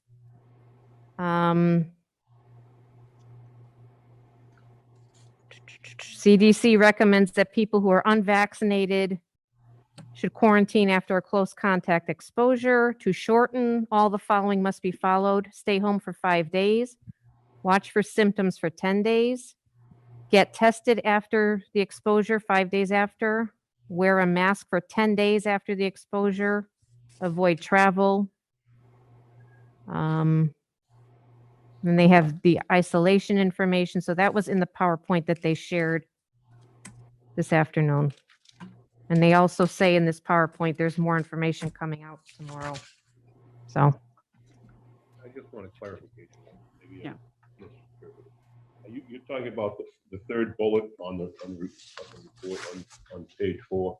Yeah. Keep students remote, the absence of 10% or lower. Yeah, we were just trying to make them congruent because D and that third bullet point. No, I'm one, well, wait a minute. Oh, sorry, what is it that you're? Right, 10%, okay. So that's what, okay, that was my confusion too. And Yeah. these masks, sorry, Yeah. but my hearing is bad. Sorry, yeah, we were clarifying that they should both be 10%. Right, well, I guess my question is still, if you're going 10% mask required, and then 20%, so you've got a 10% gradient between the 10 and 20 before you say to consider. Right. Why would you wait until it went to 10%? Why wouldn't you go mask required if it drops down below the 20% or maybe 15% of it? No, this is talking about remote learning and then taking them out of remote. But you see what I'm saying? You've got over 10% mask required, over 20% consideration of closing. But as I understand what you said is, we'll wait until it goes down to the 10%. No. Am I misinterpreting that? We'll go back to school. Back to school. Yeah, yes, it says keep students remote until the absence rate returns to 10% or lower. But it says to keep students remote until the absence rate returns to 10. Oh, yeah. Below 20% because the 20% was the threshold to go to remote. Why wouldn't you then go below the 20% to say? Right. So again, when I was doing the data analysis and stuff, and I did a few standard deviations based on what we had for our absence rates and things like that. Standard deviation for remote learning, and when we actually went remote with that class, ended up coming in at between like 17 to 21%. Well, I'm just saying that if you're remote and all of a sudden you drop to 15. you can But still you're be not on at that remote. threshold anymore, so why can't we come back? Yeah, if it goes to 19, why wouldn't you go back to school? Right.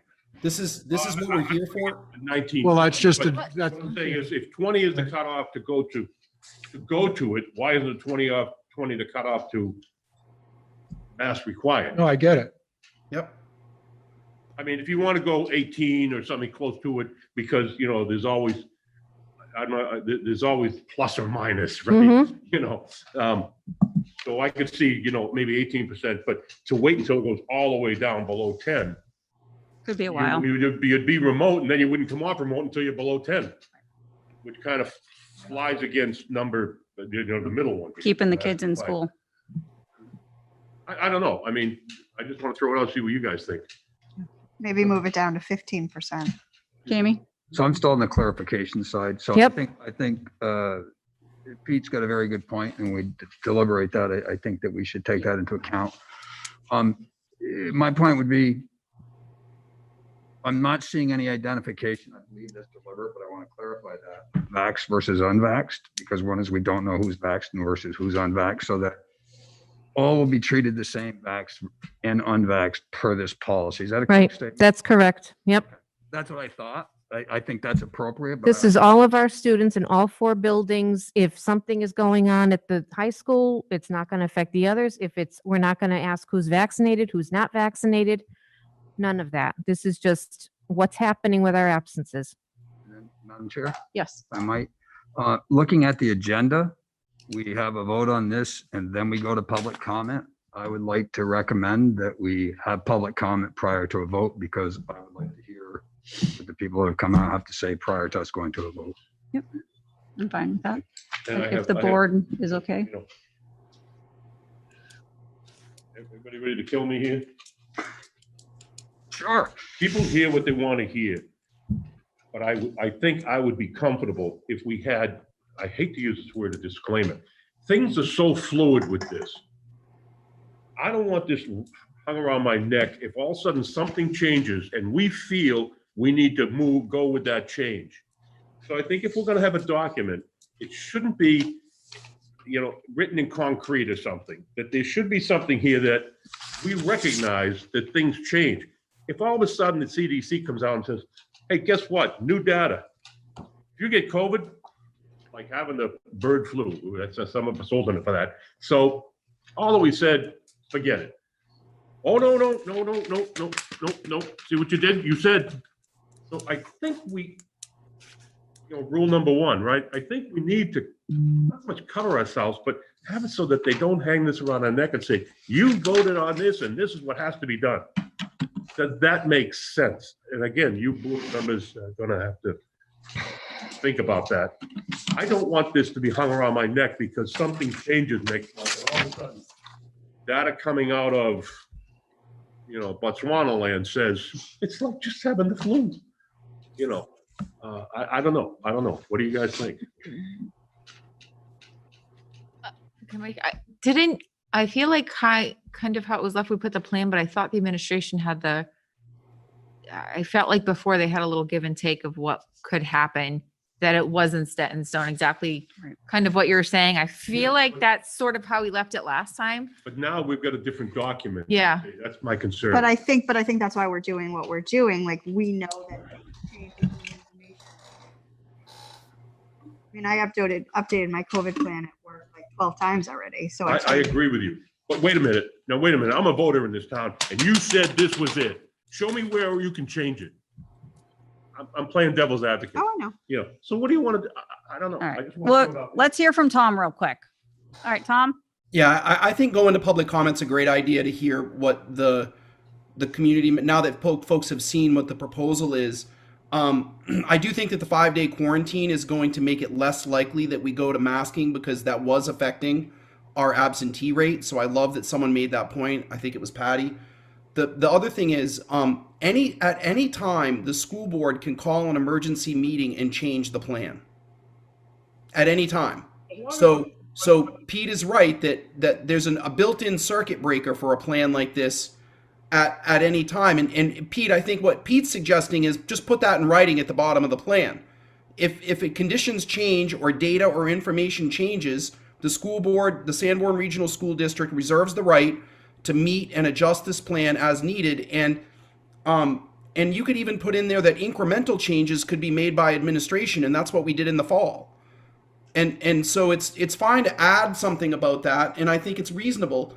I also think it's important to note that data and information is changing, and if in a month this isn't working, we're going to just come back and talk about it again. I mean, the whole point here is all of these changes are positive. People having access to home tests are positive. Having less quarantine time is positive. As we move through the endemic phase, we are going to be able to do things in a more relaxed manner. We believe that this is a step in a positive direction to a less restrictive system. The reality is that we're really trying to address is at what point do we move forward? I think everything that's been said so far are great ideas. I think the idea of moving the bar for being remote to, I would even put it up to 18%. But remember, the whole thing with remote is it gives a lot of room for administrative discretion, because we can look into the data and see, well, a class of 20 students has 7 kids out, but 2 of them went to Florida and 1 went to New York and the other 3 have COVID. That we're not going to be remote for that, right? The plan allows the flexibility for we do not want to go remote. We have only had 1 class go remote this year and 1 school for 2 days, and I did that begrudgingly. Going remote is really the last option. It has to be very, very bad and serious to do that. We actually have the Department of Health and Human Services write us a letter that we are in a state of emergency, not a state of emergency, Outbreak. An outbreak status. And we send that to the Commissioner of Education and let him know that we're in outbreak status. So it's really important to know that, like, going remote is not just something that we can do lightly. Figuring out when to mask and when to not mask, it makes a lot more sense to do it based on the absentee rate, because honestly, I don't really feel like it's unless I have to by law or the school district is mandated to, I don't really want to call someone up and say, does your kid have COVID? We can move away from that now. Things are getting better. The part that's not getting better is that the Omicron virus is spreading so fast that we have a lot of cases, but the level of illness is less with that variant. So my thoughts on this are, let's hear from the public, and then we can talk about any specific alterations that you want to make. But the 2 that I've heard so far are changing the threshold for coming back from remote and putting in a caveat that the board can meet and adjust the plan as needed, and the administration, if necessary, could make decisions on an emergency basis. I'm fine with that, Pete. I think that's great. It gives a little flexibility, and I really do think that we need to look at the percent for coming back from remote as being closer to, someone threw out, you could even have a range of 15 to 18%, or you could say 15% or 18%. I think less is more. I would be fine with it being 19%. So I'll let you deliberate and decide that. What we need is for the board to tell us as a district, how are we going to operate moving forward? And I feel like the team has done a really good job giving you the information to make that decision. And so with that, those are my thoughts at this point. So along what you're saying, Tom, is that 20% doesn't automatically trigger remote. No, it's It says Right. be considered. Right. It does not automatically trigger remote, Jim. We would do research. Right. That's what the plan says, is remote would be considered. And if you read in the yellow block on the bottom of that 3rd or 4th page, it literally says that we would look closely at the actual data before making a decision. I just want everyone to hear, and I'm going on record as saying, the Sanborn Regional School District does not support remote instruction. We don't want to do that. We want kids in school with people working together. It's way more effective. And we will only go remote if we're really having, I mean, we did have one class that literally had half of the students out with COVID. And so we put them on remote for 5 days. It worked fine. We did it once in 4 months. If the board is not opposed, I would like to move public comment to right now. All right. So we'll go to public comment. Number 9 up right now before the vote. So again, I'll just state when you come. Yep. Clarification. Yes. 3 minutes. Yes. So that's what I'm going to clarify right now. So when you come up to the podium, you need to state your first name. Yep. We're going to act like ladies and gentlemen. Yes. First and last name, town you are from. I'm going to turn on my obnoxious buzzer here so I don't have to be the one that interrupts. So at 3 minutes, my alarm that is super fun to listen to will go off. And that means time is up. So I will ask you to respectfully, finish and step away from the microphone and let the next person speak. If things do get heated, I can pause the meeting or we can adjourn. So hopefully we won't have to do that. I am very hopeful that we don't have to do that. So we can just continue on and get this vote done. We can all go home. Happy or not happy, but we can all go home. So, all right, I'm going to open up public comment right now.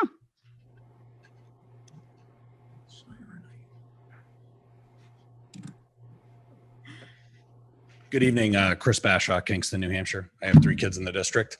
I will say it's probably no secret to anyone that's on social media what my opinions are. Adamantly mask choice. I don't want any mask mandates on my children. However, I will say that I think that the provisions in this plan are a step in the right direction to support that. They may not be perfect of what I want, but I do at least appreciate the board and the team coming up with metrics that involve directly pulling statistics from our schools, not positivity rates for the county or the state or other communities that are unrelated to us. So I do appreciate them taking that into account. And I think having, data that directly supports our district is important for this. And I do think that this is at least a step further in the right direction. And I do recognize from my own professional experiences that I do think the board and the administration does need some discretion to make changes on the fly or make rapid changes when they need to, because everything's been moving so quickly. The one thing that myself and some of the other parents did notice is just, and that metric for when you move to, if you do consider going remote, I think it's appropriate to raise that number up from the 10%, to return back to something higher. Our question though is how do you measure the absence rate when they're remote? How do you determine that number of where do you get back to that number if they're all remote? So that may need a little tweaking to discuss, or if that's something that you have the discretion to discuss of how you're going to come up with that may need to be implemented in the plan. But as somebody who is very mask choice, and I do not want masks on my kids at any time, I will at least say I believe this is a step in the right direction to support that. While it's still not perfect of ideally what I would want. Thank you. Can I just respond to that? Yes, please. So with keeping this in the terms of quarantine and things like that, we know when our students are coming off quarantine, and parents are, believe me, they're ready to send them back to school. So we know when their days are up, and we can tell who's coming back. So they do know. So we can tell, okay, so these 3 are expected back. Oh, that drops the number to whatever. So that's how we know. This will be the last time for tonight, I promise.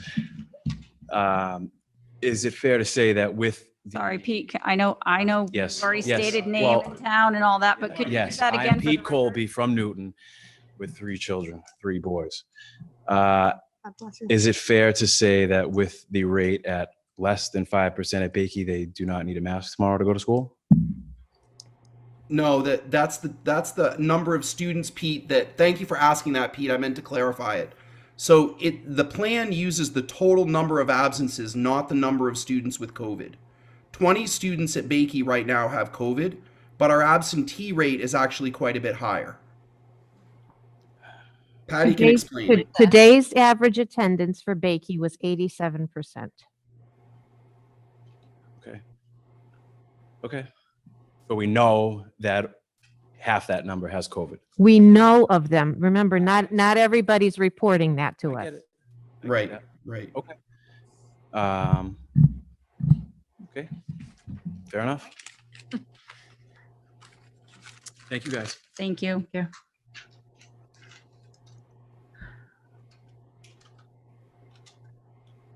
JJ Defio from Newton. I just wanted to mention how I really like the idea of adding more discretion for administration to make changes on the fly, because obviously everything's changing on a weekly basis, even less than that sometimes. And so you'd say it probably takes at least a few days to set up an emergency meeting. And so I think that adding more discretion in this plan for administration to make changes would be good. And with that, I think that adding a new category on here below 10% from 7 to 10%, just considering masks required, depending on the way that cases are changing. So if we see a sudden spike, or you are, for example, coming off of a weekend that you didn't expect cases to go up this fast, it's better to be proactive, I think, than it is to be reactionary. And I think that adding that room for discretion for administration to make changes when they see trends happening, they have the information the fastest out of anyone in the world for Sanborn. And so I think that they should be the ones that have the quickest, they should be able to have all the tools available to them to make changes when they feel necessary and when they think that the data is trending towards more outbreaks, like, for example, what we're in now. Thank you. Thank you.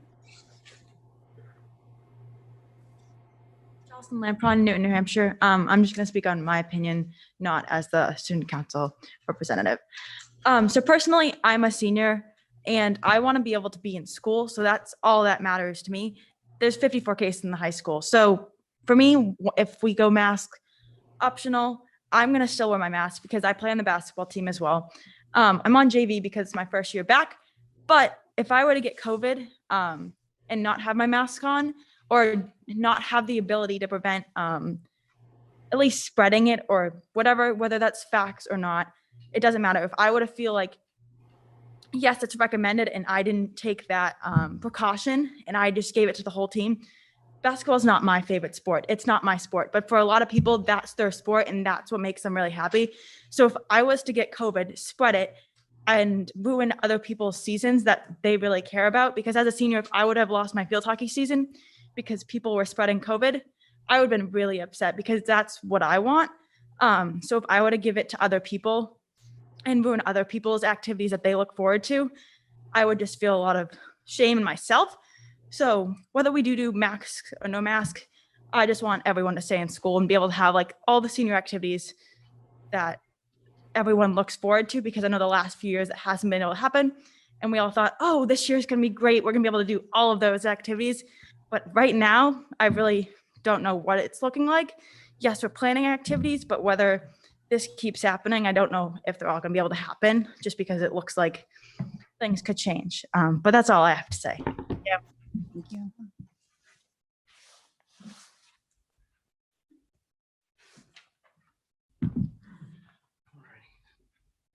Rob Tercelo, Kingston, New Hampshire. Again, 4 children in the system.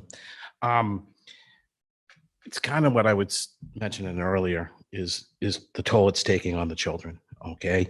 I want to thank Superintendent Ambrose and all of you for the guidelines and you stepping away from the regular curve that this is taking, I think in a bad way. Again,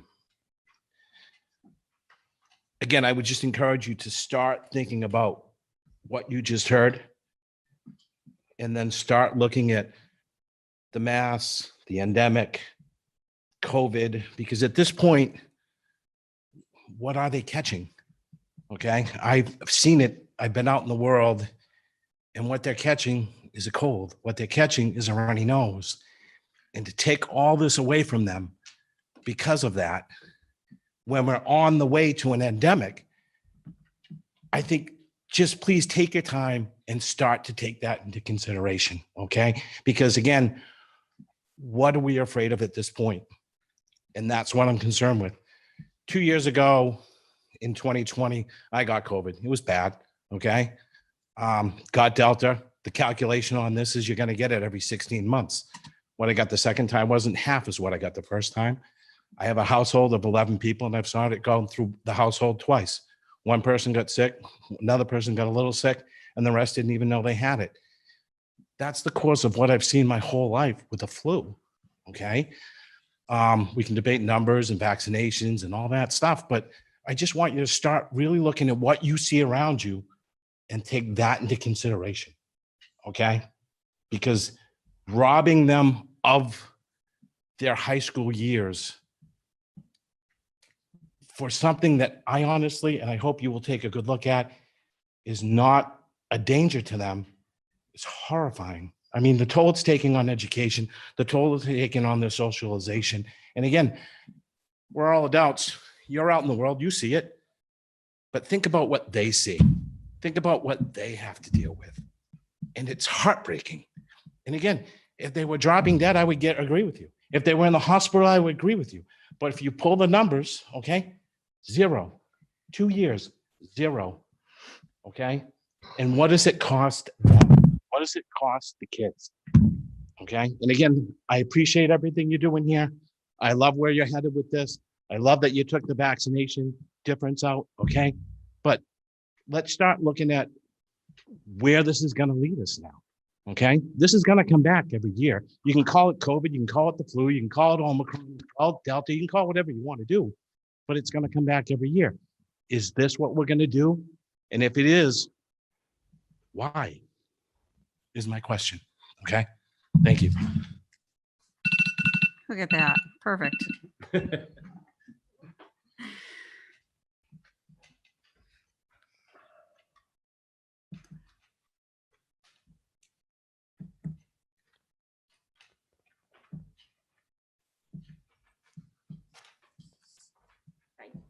Natalie Hatch from Newton. I have one child in the school system here. I actually have my other 2 children in other school systems because that's an option for them. It's a better option for us. I am totally sympathetic to everybody who doesn't want to wear masks. I've been a nurse for 20 years. They work, they don't cause all these negative health problems, but we're not going to get into that. Historically, with the question of people asking how much longer is this going to take, the closest thing we can relate this to is the flu of 1918, and that took about 3 years. So we're 2 years into this now. So maybe in 6 months, maybe by the summer, we'll have enough herd immunity, enough people will have experienced getting COVID and building an immune response to it, but we're not there yet. It's not endemic yet. It's getting close, but not there yet. So I feel like a couple of things. I feel like your previous plan was well thought out. This seems kind of scrambled and haphazard and reactionary to the fact that the state of New Hampshire threw us all a curveball with allowing the home test to be given out so freely and also, you know, used as data with people who are not honest about whether or not they have COVID, whether or not they're testing. So yes, we're in this huge conundrum now with, we don't know what our data means.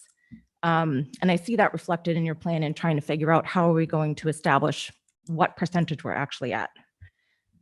So 2 things that have been nice if we could have used PCR tests, because my other 2 children are in schools that only allow that. They know their data for sure, because they have to go to a healthcare provider, they have to get tested.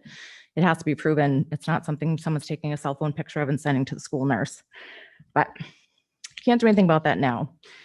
Better mask rules equals less chance of exposure and better chance of continued in-person learning, which is what I think we all want, the in-person learning.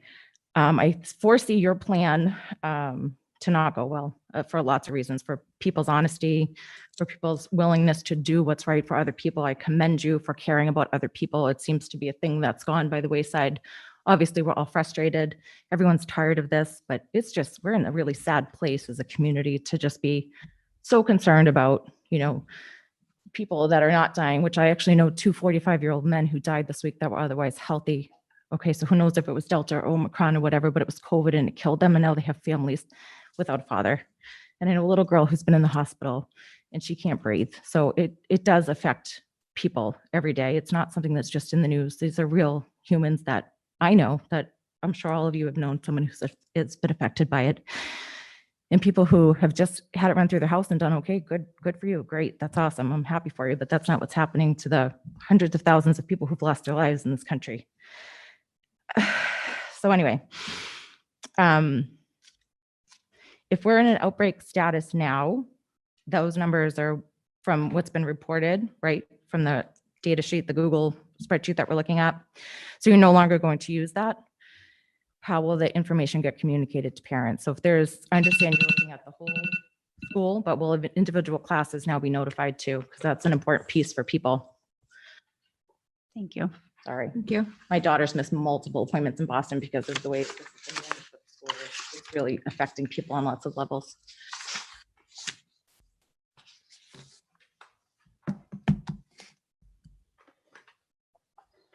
Just want to see if there's anybody else.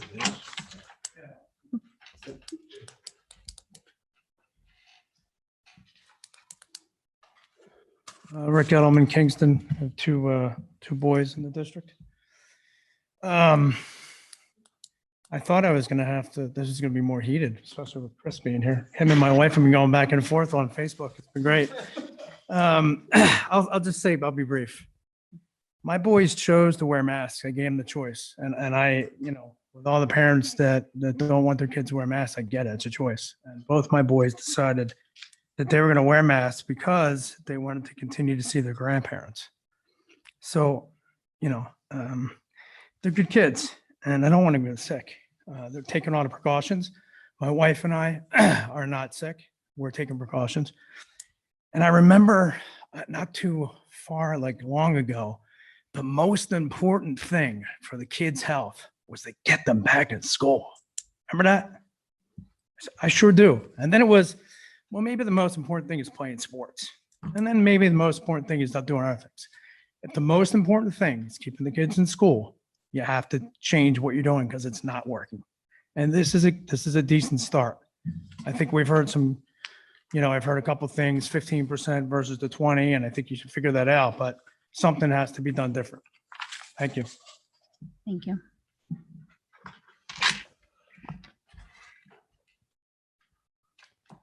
All right. If there's no other comment, I think Pete actually. Go was- ahead, Pete. Okay, well, first thing I want to do is thank Patty.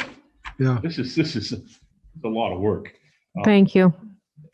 And I like it because it's concise and I like it because it's kind of tailored to Sanborn. Mhm. And I like it that the data isn't the CDC saying, we're going from 10 days to 5 days because we think maybe that's a good idea. You've got your facts here, that was important. So I just want to say, I want to thank you for a job well done. I think it's. Thank you. Now I'm looking at this and really I'm paying more attention to the status, right? And that is mask recommended. We're not saying you have to wear it. Rick, you're right. Your child says, I want to wear the mask, great, because they're recommended, right? So we're leaving it up to the parents to decide. You tell your child, that's it. And that's up to 10%. And you think about the Bakey School, there's what, 440 students, about 20 classrooms? That's 2 kids per classroom that have got COVID. I think a 10% number is a good number to say, hey, guys, you know what? We're running 2 kids per classroom. We probably should, go to mask required. And if you go to 15%, you're talking 3.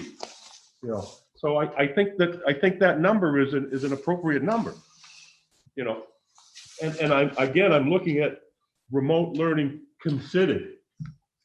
I don't think there's a member of the school board, and Tom already said it, who wants to go to remote, right? None of us want to go to remote. So we're going to look every way possible not to go remote. But the science is going to be the science and the numbers are going to be the numbers. And, it's like sometimes disciplining your children. You don't want to, but darn well, you have to do it for the good of the child.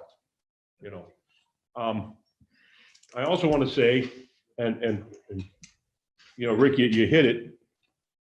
Nothing prevents the child from wearing a mask if they want to wear it. All right. And I don't know if you want to put that in this. I don't think it needs to, but again, we've all been in a situation where people hold something up and say, this is what you said, and then we're defending something we shouldn't have had to defend, So just, you know, I like it. I mean, it gives the parents the right to say, until we have to say, I'm sorry, but, and I do think a higher number than the 10% to come off is a good thing. Yeah, Patty, could you clarify that 87% absentee rate? 87% of what? That was 87% were 87% is the present. How many present? Oh, how many present? That's the daily attendance rate. That's not absence rate. It was the attendance Yeah, rate. okay, great. So the other 20-ish% are a combination of cases, quarantines, isolations.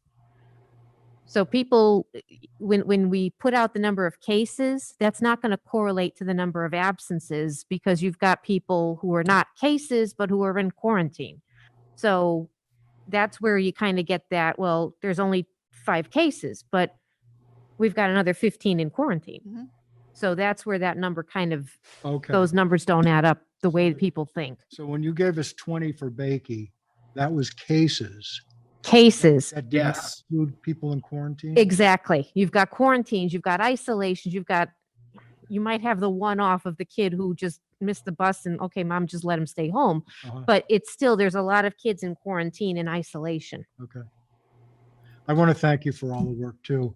I mean, you had to dig through what, months and months and years? 4 months of data, looking back all the way to the beginning of the year and doing some statistical gymnastics. Yeah. I think you looked at other schools. I went and I looked across the country. I actually went districts in Kansas, Missouri, where else? Nebraska, to see what they were doing, what they were using, because they don't have mask mandates in the state, but these districts used local, hyper-local data, which is what I've been calling this, like it's hyper-local right to the grade level or the classroom to see what's going on to determine, are we in a mask? Are we not in a mask? What are we doing?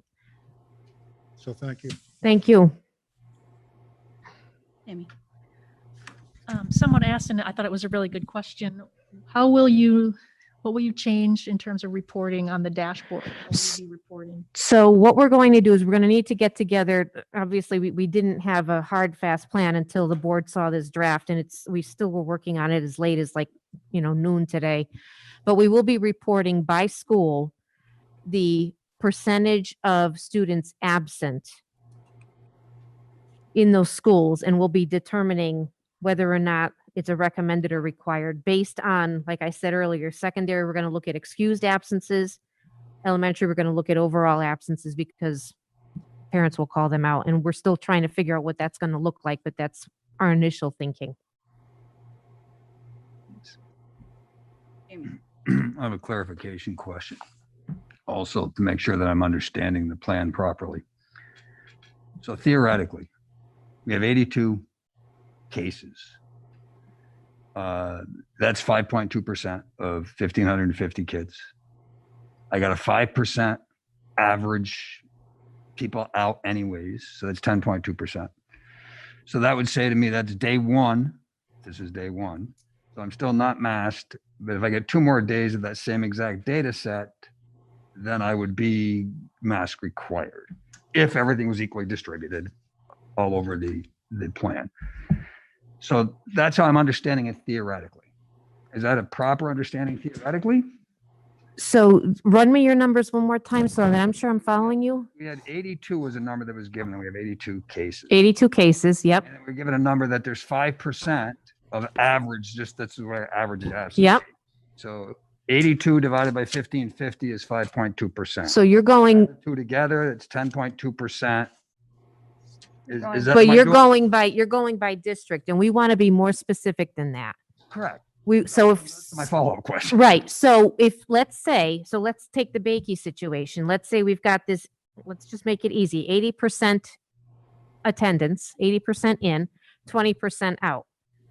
So we're going to look at that as that building. We might then look at Memorial, and they have a 93% attendance rate, which means they're 7% absent. So we're going to look every day to see what those numbers are by building, not by district, because it could vary widely. Now, when I was doing the data analysis, what I did see was when we were really on fire with a lot of the cases in Bakey, the middle and the high school had almost nothing. The attendance rate at the middle and the high school was, we were at maybe 5-6% absent, where Bakey and Memorial were at, some days they were at 27% absent, 13%. So that there was a huge variance. So we really want to look by building. And then even still, like we had the situation in Memorial, by grade level or classroom, if we know that there's really a problem there. So my follow-up to that is, then by building, you gave us Bakey is at 13% presently absent, because 87% is present. What are the other schools? Right now, you want them? Okay, hold on.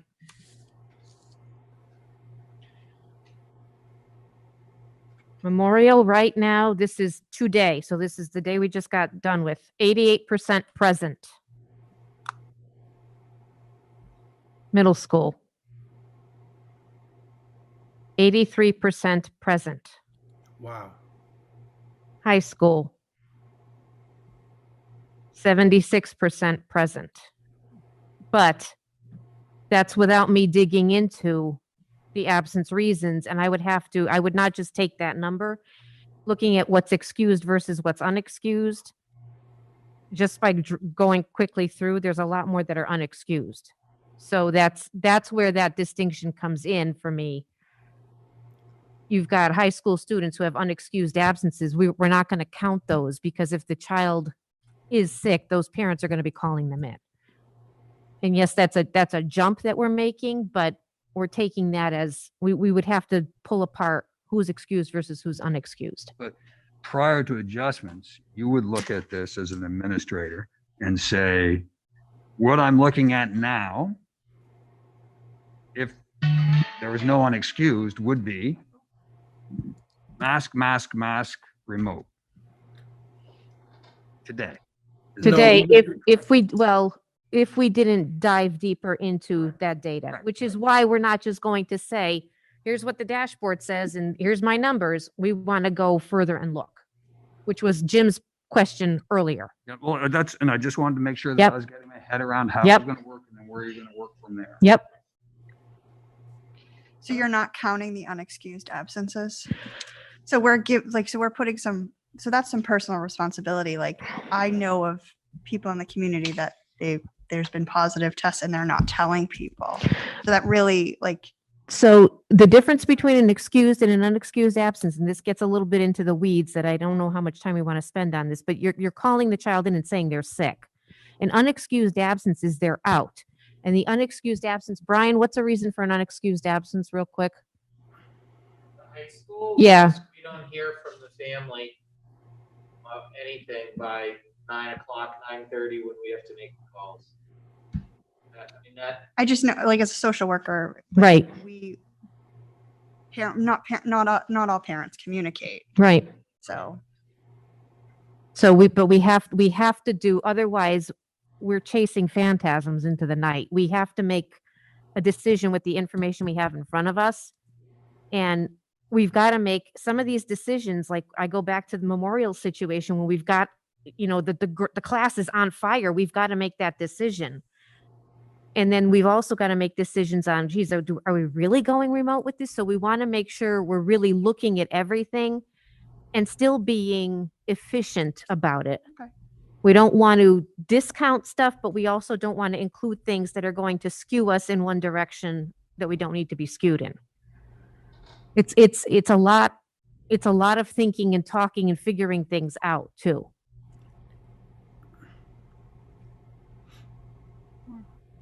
I have a question on the percentage, and maybe this 5% absentee rate maybe included some of these cases or not, but if one of the old table A community transmission was substantial was 10% or more. So I'm wondering if it shouldn't be 10% plus the daily average of 5%, assuming that 5% is for something non-COVID. So this 10% that we had before this is 10% that has COVID. We're now coming up with a new formula that is, it's including other things in it. And I'm okay with, I understand. I think that the school needs to make something that's more simplified, because all you guys need to move on to other things. You guys, I hate that you guys are spending so much time on all of this on a daily basis. So I'm okay with moving to something that maybe isn't as like exact, but if it was 10% that was COVID before, should it not be 10% plus your 5% daily absences that you normally have? And so should the mask not be 15%? So the 5% was, there was no COVID. COVID was removed. That's 5%. They're out because they had their wisdom teeth removed. They're out because, they're visiting someone in another state or something. So that was already removed from that 5%. That's our basic average daily. But I think that's what I'm saying. 5% of the absence that, like, no COVID, you have 5%. We have 5% absence average, right? So what I'm saying is, if we're saying masks at 10% or more, I'm saying, well, substantial from the old table is 10. And that 10% is, this is COVID. So I'm saying, shouldn't we add that 10% to a 5%? Like, shouldn't our base be 5%? Okay, we know we have 5% absenteeism without COVID every day. Shouldn't we add the 10% to that 5%? Because in the old table, that 10% was, we know this is COVID. So I'm just pulling up that old table so that I know. Hang on one second. This is what I'm grabbing it from. Just get some clarification. So that's community transmission with rate of PCR tests. That's not an absentee. No, Yeah, correct. But yeah, right. No, I get that, but I'm just saying I'm just kind of comparing that this 10% community transmission is, whether it's community or not, it was a 10% number. And I'm saying that is clear-cut COVID cases. What the formula is that we're using is saying it's not clear-cut. We don't know if you have COVID or if you went to February vacation early.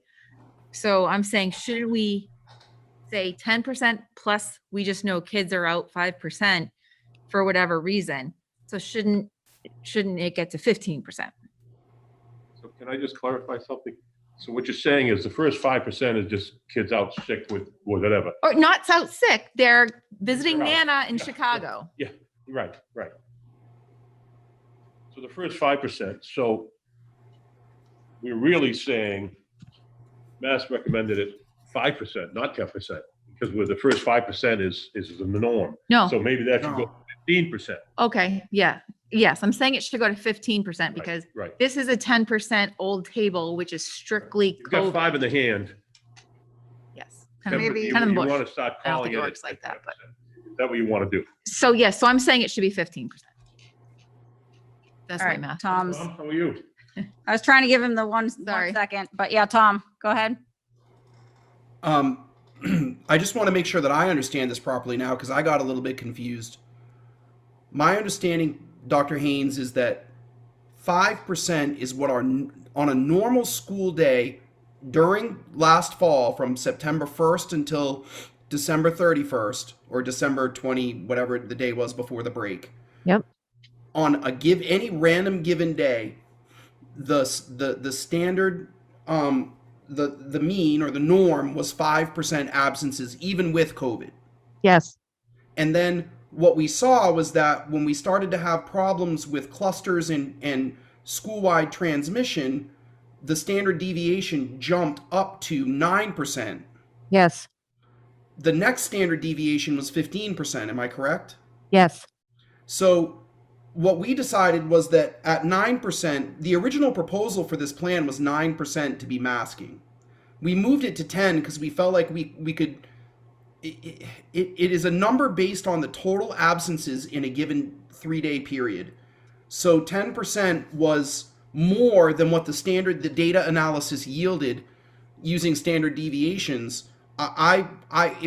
We originally thought that we should be remote at 15%, and we moved that up to 20. So I do not support the idea of moving this to 15%. We will have been almost 2 full standard deviations from our normal absentee rate with COVID when you look at the data, when you get to that 9%, we really are seeing full school transmission at 9%. But we decided to make it 10 because it's really hard for the public to understand why is it 5, 9, and 15 or 16. The math is complicated, but we also felt like we are moving in a positive direction with regard to choice, with choice around masking and choice around vaccinations. So theoretically, if the quarantines come down, which they are starting tomorrow, the length of quarantine, and people are more vaccinated, and the virus is losing its potency with the Omicron variant, our feeling is that over time we are going to be masked less and have less absences. That's my feeling. So that's why we came up with these metrics. Maura, I understand what you were saying, but I don't think you can add 5 to 10% because the 10% in the graph that you're talking about is based on the PCR positivity rate. And the PCR positivity rate right now for Rockingham is 17 to 19%. So we can't compare oranges to apples. PCR positivity rate is not the same as absences. So I just want to make sure this is part of why we wanted to get rid of that whole part of the plan. It's too confusing and it isn't working anymore. We don't know when kids are calling in sick. We don't have a mechanism to guarantee that we know if it's COVID or just the flu. We just know that they're out. Just one more follow-up question. Do we know what the absenteeism rate was in 2019? Prior to COVID? Prior to COVID, it's been about 5 to 7%. So that doesn't really add up. So you're saying that the absenteeism rate was the beginning of the school year was 5%. And that's what it was pre-COVID? That doesn't. You can't go that far back, Maura. I know it'd be nice to have a comparative data set. What we need to look at is that the average number of absences for September of this year. If we're going to go back 2 years, then you have to say, well, what if we did it 2 years ago with social distancing? What if we did it 2 years ago with occasional masking? But I'm just saying that 5% of students that were out for. I'm just trying to pull out the kids that are out just because they're out for whatever reason. Yeah, that's almost impossible to do. That's why I'm relating it back to 2 years ago. Yeah, no, I get it. That's where I'm going is that at 5% 2 years ago was kids who were, seeing Nana in Chicago. That's what I'm trying to pull out here. Yep. It's hard to do. Yeah. Jim. So this discussion goes back to my question. Mm-hmm. The 10% would be people who have COVID illness. No, they're saying. No. These are the ones that are coming in as sick. You just are sick. Well, again, elementary is different than secondary. So you've got to, it's a shift in the way that the student at their ages. So we've got to account for that too. And then we've also got a number of kids absent because they're quarantined. We have kids who are absent because they're in isolation because they were a close contact or something. So we've got a number of kids out that are tied to the infections. Well, right. I can see this if you can have a general idea of how many people would be infectious because they've got COVID or they're quarantined. And that's what makes up the 10%. This makes sense to me. If it's 10% and it includes the kids that went on early spring break or somebody that had an accident or is in an operation somewhere, then that number seems high. Okay, so or low, can I just interject here? Yeah. So in the plan here, page 6, it says that where did I just read it? Any person, number 4 under monitoring health and wellness. Any person with new or unexplained symptoms of COVID-19, which is pretty much everything, will be excluded from school and instructed to isolate at home and seek COVID-19 testing. Below that students or staff who could, so you have to get a COVID test. Get a test, yep. And then students or staff who have tested positive can be allowed to return to school when one or the following conditions are met. We all know how that works. So I don't understand how we can't determine which absences are COVID absences and which are not, if anyone that has a symptom has to have a negative COVID test to come back to school. I'm just asking. Not everybody tells us what we ask them. And I understand that. I do. I Not understand. everybody tells us what we ask them, and we have administrators sitting over there who will tell you that they will call people and try to find out information, and they don't get the information that they need. We've got the opposite that happens where people come in symptomatic, and we're looking for the perfect world. We're not going to find the perfect world. The other thing we need to consider, which is a point that Maura brought up, is we've spent a lot of time developing one aspect of a plan that should take up 3% of our day as educators. And we chasing down this information, and my administrative assistant, Kristen McNulty, spends time crunching numbers and trying to figure out things too. So there's a lot of time that goes into this. We're trying to simplify it and streamline it so that our focus can go back to teaching and learning and keeping the kids in school and doing what we need to do. So I've got one final point. Got everybody with hands up here. I know. Okay. I want to ask Tom something. Yeah, go ahead, Jim. Tom, could you reiterate what you said about once it hits 9 or 10%, that's when you start seeing it spread? Yes, when Patty did the statistical analysis of the absentee data, she noticed that there was a correlation between COVID clusters and high levels of absentee due to COVID when our overall attendance reached 9% absences. And that would include Moore's 5 or whatever. It included everything. Mm-hmm. So that 10% then is when you start to see trouble. It absolutely, and that's why I was advocating not to change it to 15. It's not that I would love to make it 15. It just, we're not there yet, because when that correlation changes, we can change the parameters. Once we establish the plan, we can change the plan once we have more data about how it works. But the reality is that the goal, we've done a lot of great work this fall.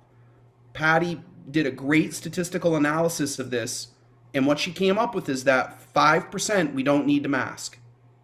We don't see problems with clusters, we don't see problems with transmission. 9% we start to see some serious problems. 20% we need to have a conversation and do what you're saying, Jim, which is literally look at every single student that's absent and say, are you remote? Are you on vacation? Like, we're already pulling apart the high school data. I mean, the high school is in a very precarious situation right now. But what I like about the plan is that it makes it easy to, because we've had experience in the fall and we're using our local data, the plan that is being proposed has data to back up that the 5% is one cut point and 10% is another. And then it says that when you get to that 20% level, before you go remote, you've got to really pull it all apart. We don't get to 20% very often. We only got there a couple of times last fall. Twice. How many, Patty? Twice. So we know that that's a high threshold. But what it does is it protects everybody from spending significant hours. I mean, we have people who are literally spending half their day just looking at who does or doesn't have COVID. And now we don't even know if that's real because parents are using at-home tests, which is fine. I mean, I love that they're using at-home tests. I want to reiterate that this is very positive. But moving from one level to another we've got to do it in controlled steps. I think if we go to 15%, there's a strong likelihood that we'll end up remote, and I do not want that. Yeah, okay, thank you. I don't know. First, sorry. Thank you. All right, Pete. First thing I want to address is, how do we know whether the student has COVID? I'm not sure that we might be on thin ice if you ask. I'm not sure you can ask that question. For the HIPAA rules. Yep. Wait, say that again, Pete. You can't say if I call up and say, my child won't be, he says, gee, Pete, is it because the kid got COVID? I think you just violated the HIPAA rule. Well, I mean, it's Right? dicey. You can't ask that question. Well, we do ask the question because we try to get as much, well, a person may reserve the right to not answer. Right. Doesn't mean that we're not trying to collect information, for sure. Yeah. I'm just trying to It's answer fair. the question why we don't know Yeah. whether it's HIPAA or not. I mean, whether it's COVID or not. I mean, the other thing to think about, Pete, is when we have to report cases to the state, they want us to report whether someone's vaccinated or not. Well, I know, but when we ask the question to people, we say the state asks us for this information. So we're asking you. If they say, I don't want to tell you, I'm not going to press them. You know what I mean? Yeah, no, It's a tricky, yeah. got you walked in a little bit. Oh, 100% boxed in. Mhm. Yeah. Okay, so that's the first Yeah. thing I want to say as far as, how do we figure out whether they got COVID or not? I think we're trying to come up with one size fits all for four different schools. And I'm not sure we can do it.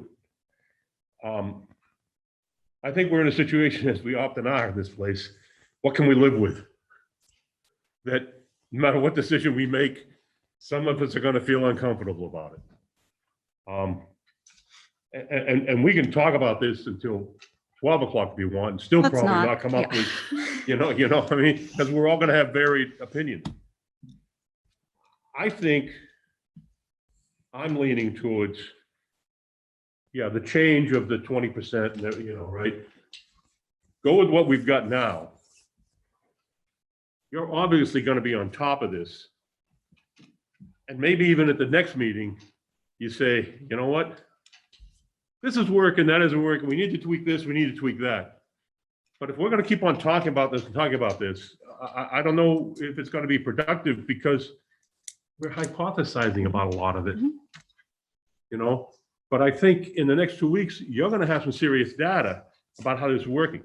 Right now, I think people are comfortable with mask recommended, mask required, and why and how come.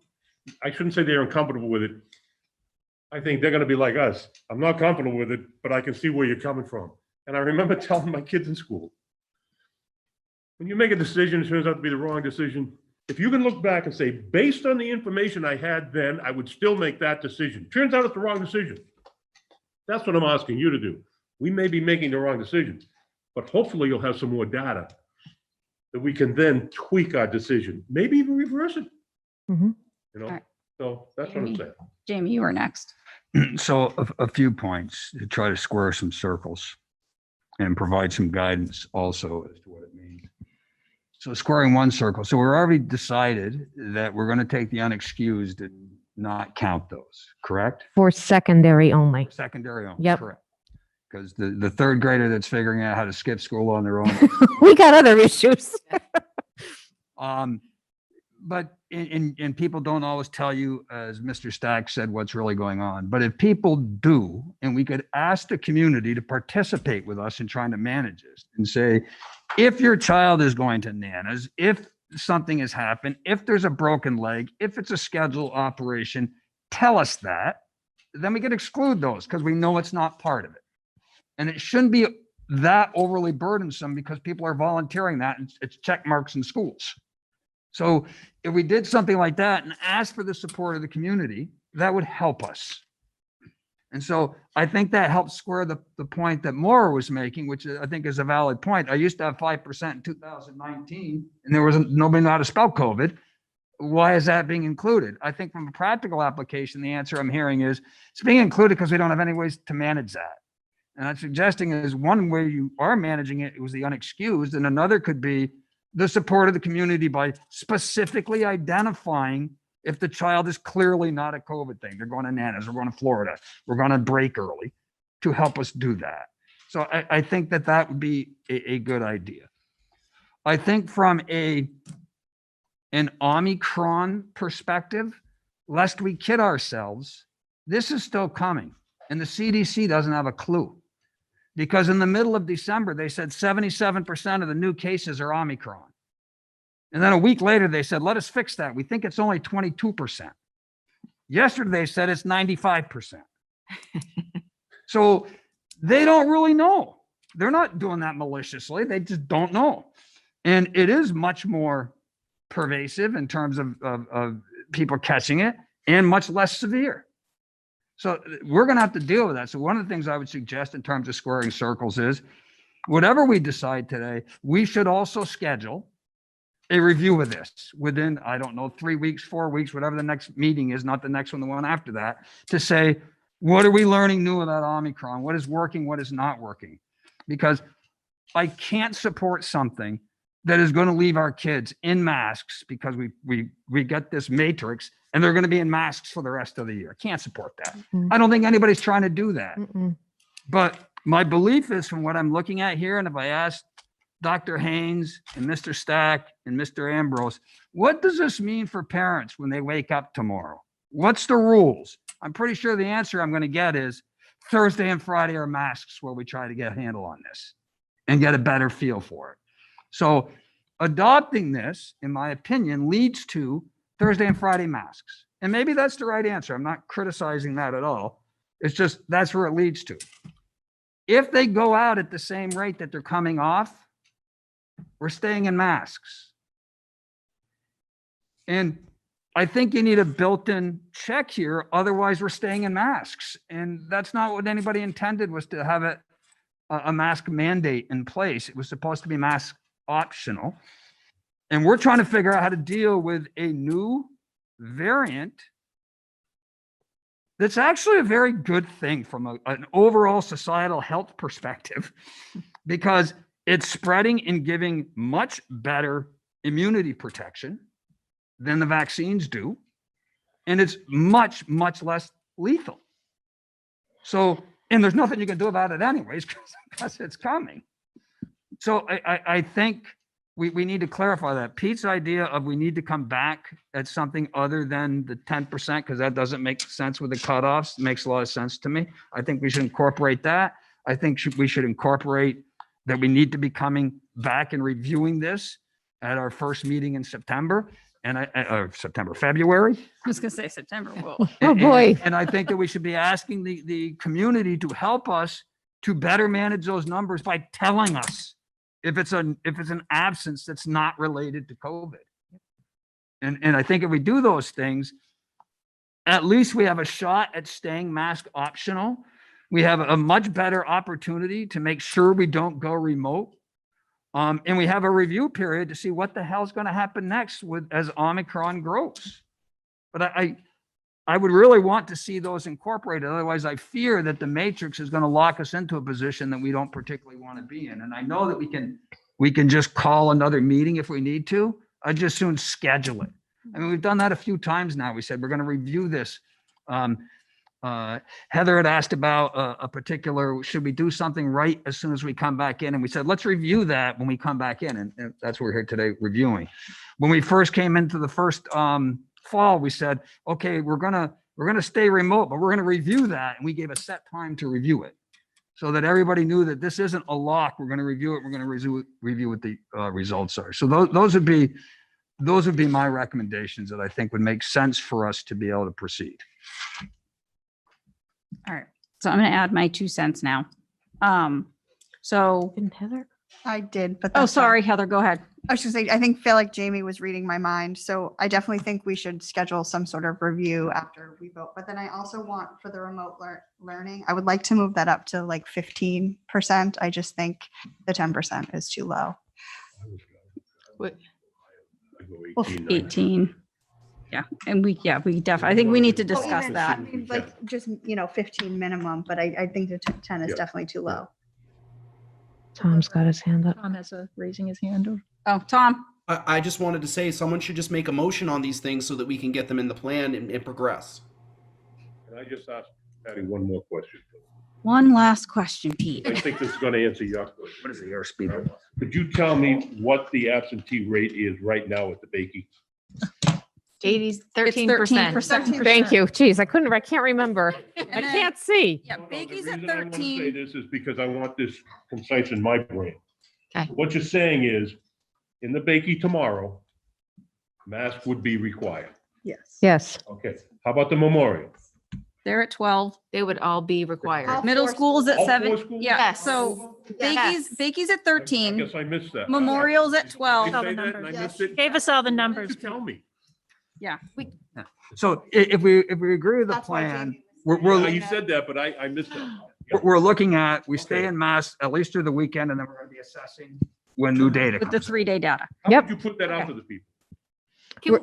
We're only supposed to talk one time. Yeah. Oh, All I'm right. sorry. I'm gonna talk Madam now. Chair has 'Cause the floor. I have not had a chance to talk. So we're all frustrated. I sit here and I listen and like, I'm getting that like fire inside of me because there's a lot of things that I feel that I'm not going to speak to all of them.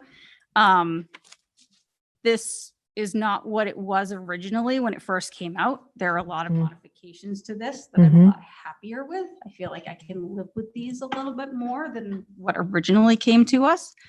I do have grave concern that if we are stating publicly that we are not looking at unexcused absences at the upper levels, we are going to have a lot of parents that just do not respond. We have to be very careful in how we look at the data. So maybe it's if we do not, okay, you get a pass for 1 day with an unexcused absence. After that, you're considered ill. That's the only way I can think to figure out how to get more accurate data. I don't know. There's no right answer. I'm going to tell you right now, there's no right answer. But if a parent isn't calling in multiple days in a row, there's probably something bigger going on than just they're on vacation. So we have to at some point put in some sort of, Agreed. we have to put something in there because otherwise you're going to have parents just not call in. The absences are going to be unexcused and those aren't counted towards our numbers. I struggle with this because I, in my head, go, what if there's a flu outbreak? That's not COVID, but it puts us in masking. I understand masks, there's controversy. Masks can help, masks don't help. Whatever it is. This is a COVID plan. So I'm just nervous that we may end up down a slippery slope if we have like a massive flu outbreak or we have something like that. It doesn't really fit the COVID plan. So, yeah. Well, I'm just curious, but didn't you say, Dr. Haynes, that you were going to break it down? Like you were going not, so that's the situation. They're not breaking down the numbers on a daily basis. Only for remote It's learning? just absences. It's only for remote learning that it gets picked apart. Okay. So that's my, if this is a COVID plan, I do have some concern that it's not more specific to COVID numbers. I will live with this temporarily and review on the 2nd, but I have hesitation moving forward with this plan. I think we're all Brian has a, in agreement Yeah. with Yeah. Brian has a point. Well, not that I want to throw one more thing on the plate, but as we're Oh, go sitting right back ahead. there, hate to add this, but the middle school and high school attendance data is going to have to be looked at together. So you can't mask in one part of the building and not mask in the other. So you're going to have to look at it as a facility, the Bakey facility, the Memorial facility, the middle school, high school facility. And that's how it has been looked at. Yep. That is how it has been, but the way Yep. it's written in the plan might be misleading to people. Well, it says each school, and since this is the middle high school, It's a school building, yeah. technically it's a, I don't know. Right, so I don't know if however, it I'm should just say saying, Well, we could put an asterisk and just, building instead of school. just Yep. wanted you to be aware, because then it gets conjoined, right? So we had a lot of cases, the middle school didn't, vice versa, but we're dependent on each other. I don't know if we're going to look at an overall or if it's one school that has it. I don't know. We'll figure that out, but I'm just letting you know. All right, so it sounds like we need to have some We can amend it. motions. Yeah, Tammy. I would like, I don't know if we need to move the whole plan first, but I would like the threshold for remote learning to come off of remote learning to be 15%. Maybe 16. I do not want kids remote learning, believe me, but I feel like if we make it 19%, then it's just going to be bouncing back. That's too tight. That's too tight of a threshold. I think we need a little bit more of a cushion, because I don't, one day it's 20% and you're remote, and then the next day it's 19 and you're not remote, and then it goes back to 20. That doesn't make any sense to me. So do I need to make that motion so we can actually just discuss it seriously? Because I will. Yeah, I think we need a motion. Okay, move to set where it says keep students remote until the absence rate returns to 10% or lower. I move to make that 15%. I second that motion. All right, discussion. I agree with Tammy. I think if we move it to 18 or 19, we could end up flip-flopping. And for parents, that could be really hard, because they work and they need to make plans and they need to plan accordingly. And I want us to have less disruption for the families and the kids. You're okay with that? Mm-hmm. Anybody else? I'm debating 16%, 17. Yeah. And there's no right answer. We made the 9%, 10% to make it arbitrarily easier to get. And I think Tammy's point is valid, that you can't be going in and out of remote. Yeah. And we have to depend upon the administration. We should not be going into remote under any circumstance unless we have nailed down every damn specific and we know that there's no option. And I want to be clear with Jamie that I agree with that 100%. I do not want kids in remote learning unless we absolutely have to. Okay. All right. So if there's no further discussion, all in favor? All right, unanimous. Okay. Jamie, I'll make a motion. please. I'd like to move that we officially agree that we're going to review this on February 2nd. And also that we will request from the community and react to the information that we get of students that are absent without COVID, so that we can use that data set to help manage. Second. Wait, Oh, Tom, sorry, the second is the deliberative. You really should do the 16th of February. Well, the second That, meeting. that's too long. yeah. All right, let's give it 2 weeks Give and it do 2 it and weeks. review it our next meeting. That's perfectly fine. I just didn't want anyone to be surprised when the deliberative's on February 2nd. Nope, that's fine. Thank you. I'll So, adjust my motion January to 9th. be January next 19th. meeting. Yeah, January 19th. I just Can you want to, repeat is that that motion? enough time? Because we're going to meet the 3rd, right? So the second is the deliberative. So we won't have, it's a lot to do in So one night. The deliberation. February 2nd is the deliberative. Yeah. And we meet the 3rd. No, we we don't meet the 3rd. On the second. Okay, that's the, okay. All So right. we'd review again where we are on the 19th. Yeah, Mhm. we can get Of some this more, month, yeah. we can It's get some been more 2 weeks. data. I'm just concerned that she won't have enough data. We have 2 weeks of data. That should be enough. I mean, No, at least 9 days. yeah, no, that's fine. Mhm. I just want to meet. If my kids are Add still in, data is no data. you know? if my kids are still in mask in 2 weeks, Yeah, no, that's fine. I'm gonna want to revisit this. Point of I wanted to ask point of her because information, point of order. she's got the Yeah, experience. sorry, Tammy's, In my calendar, I have the deliberative on February 9th. Is Oh. that, I don't know, is usually the second week in February, isn't it? Not the first week? Yeah, it's usually. I don't know where I got that, but that's what I have. oh, that's a good question. Checking it Clarify. now. Like who, Is that a Wednesday? yes. Mhm. Where's the website? It must be. That'd be I don't know. worth it. Either way, I'm fine with 2 weeks. I'm too. I'm hesitantly willing to move forward with this plan. And if in 2 weeks I don't see a change, I think we're gonna need to change this plan. I just want to be, I want to make sure I say one February thing. 9th. The deliberative is on the 9th, Tom. All right, Tom, Thank you, but that's our first, that's considered our first board meeting in February. So we'd have to add a board meeting on the week before. We have our subcommittees, we have subcommittee meetings on the 2nd. I'll have to talk to Phyllis because usually in February, the deliberative Yeah, we is usually do. the first meeting in February. Hold on. Maybe someone thought of that already when they made the calendar up. It says school board meeting the 2nd, 6 to 9 PM. And we also Yeah. have the deliberative on the 9th, and we also have the meeting on the 16th. I have no problem with meeting on the 2nd to discuss this plan. I do think that having 4 weeks of data is helpful, but I just want to be really clear with everyone that we are in the midst of the most severe number of COVID cases we've had since we started tracking this data.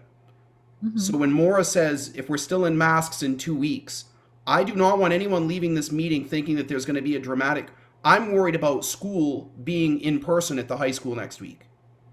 The high All right, school. Can I the high make school- a recommendation here? Can we get an update on January 19th? Sure. Data that has been, that we have collected, and then we do a review on February 2nd. Sounds great. That makes sense. So I still have the motion on the floor, so let me try to clean this up. Discussion on that? So, We haven't motioned that next one. Yeah. So let me withdraw my initial motion. Let me make a motion to get an update on the next meeting January 19th. with a next scheduled review and vote on February February 2nd. And then I'll come back with it and I'll break the motions out. It'll be cleaner. Okay, so we have an amended second. Okay, Yep. discussion. Okay. Pete. Being Mr. Negative, I like your, again, I'm in agreement with you. But God forbid we get something, you've just locked us into not being able to make a decision until the next week. You should call a Make a meeting. friendly amendment and possibly not make a decision. You see what I'm saying? Because you've Well, just, can't someone make a motion at that meeting to call a vote to make a change? Yes. After the review. I'm not a parliamentarian on that. I believe we You can. could. Someone And can that's okay motion if to we call do. for a I just- vote. The way I interpret it, you've just locked us into a review and then the next one to vote.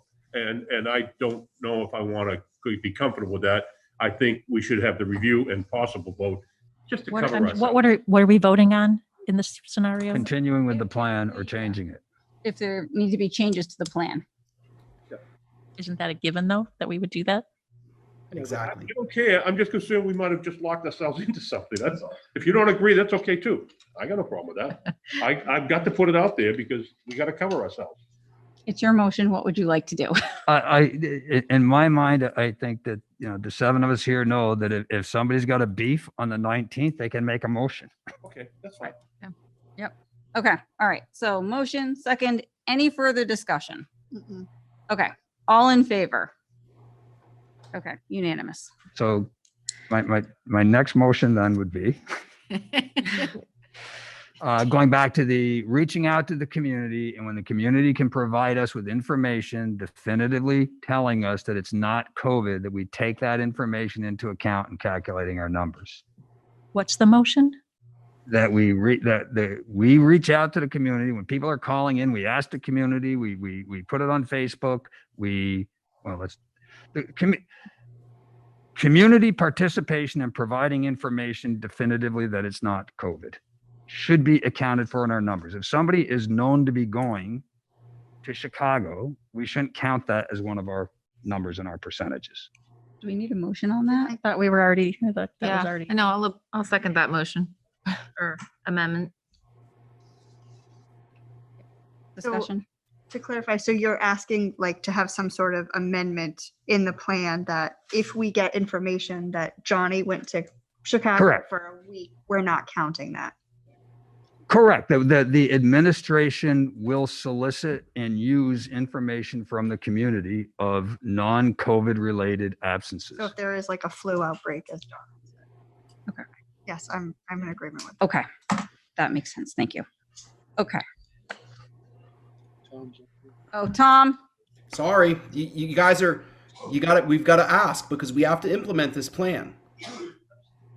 What Jamie is saying is basically that we're not using the global absentee that the plan is promoting. We're using the global absenteeism minus certain people that really aren't defined.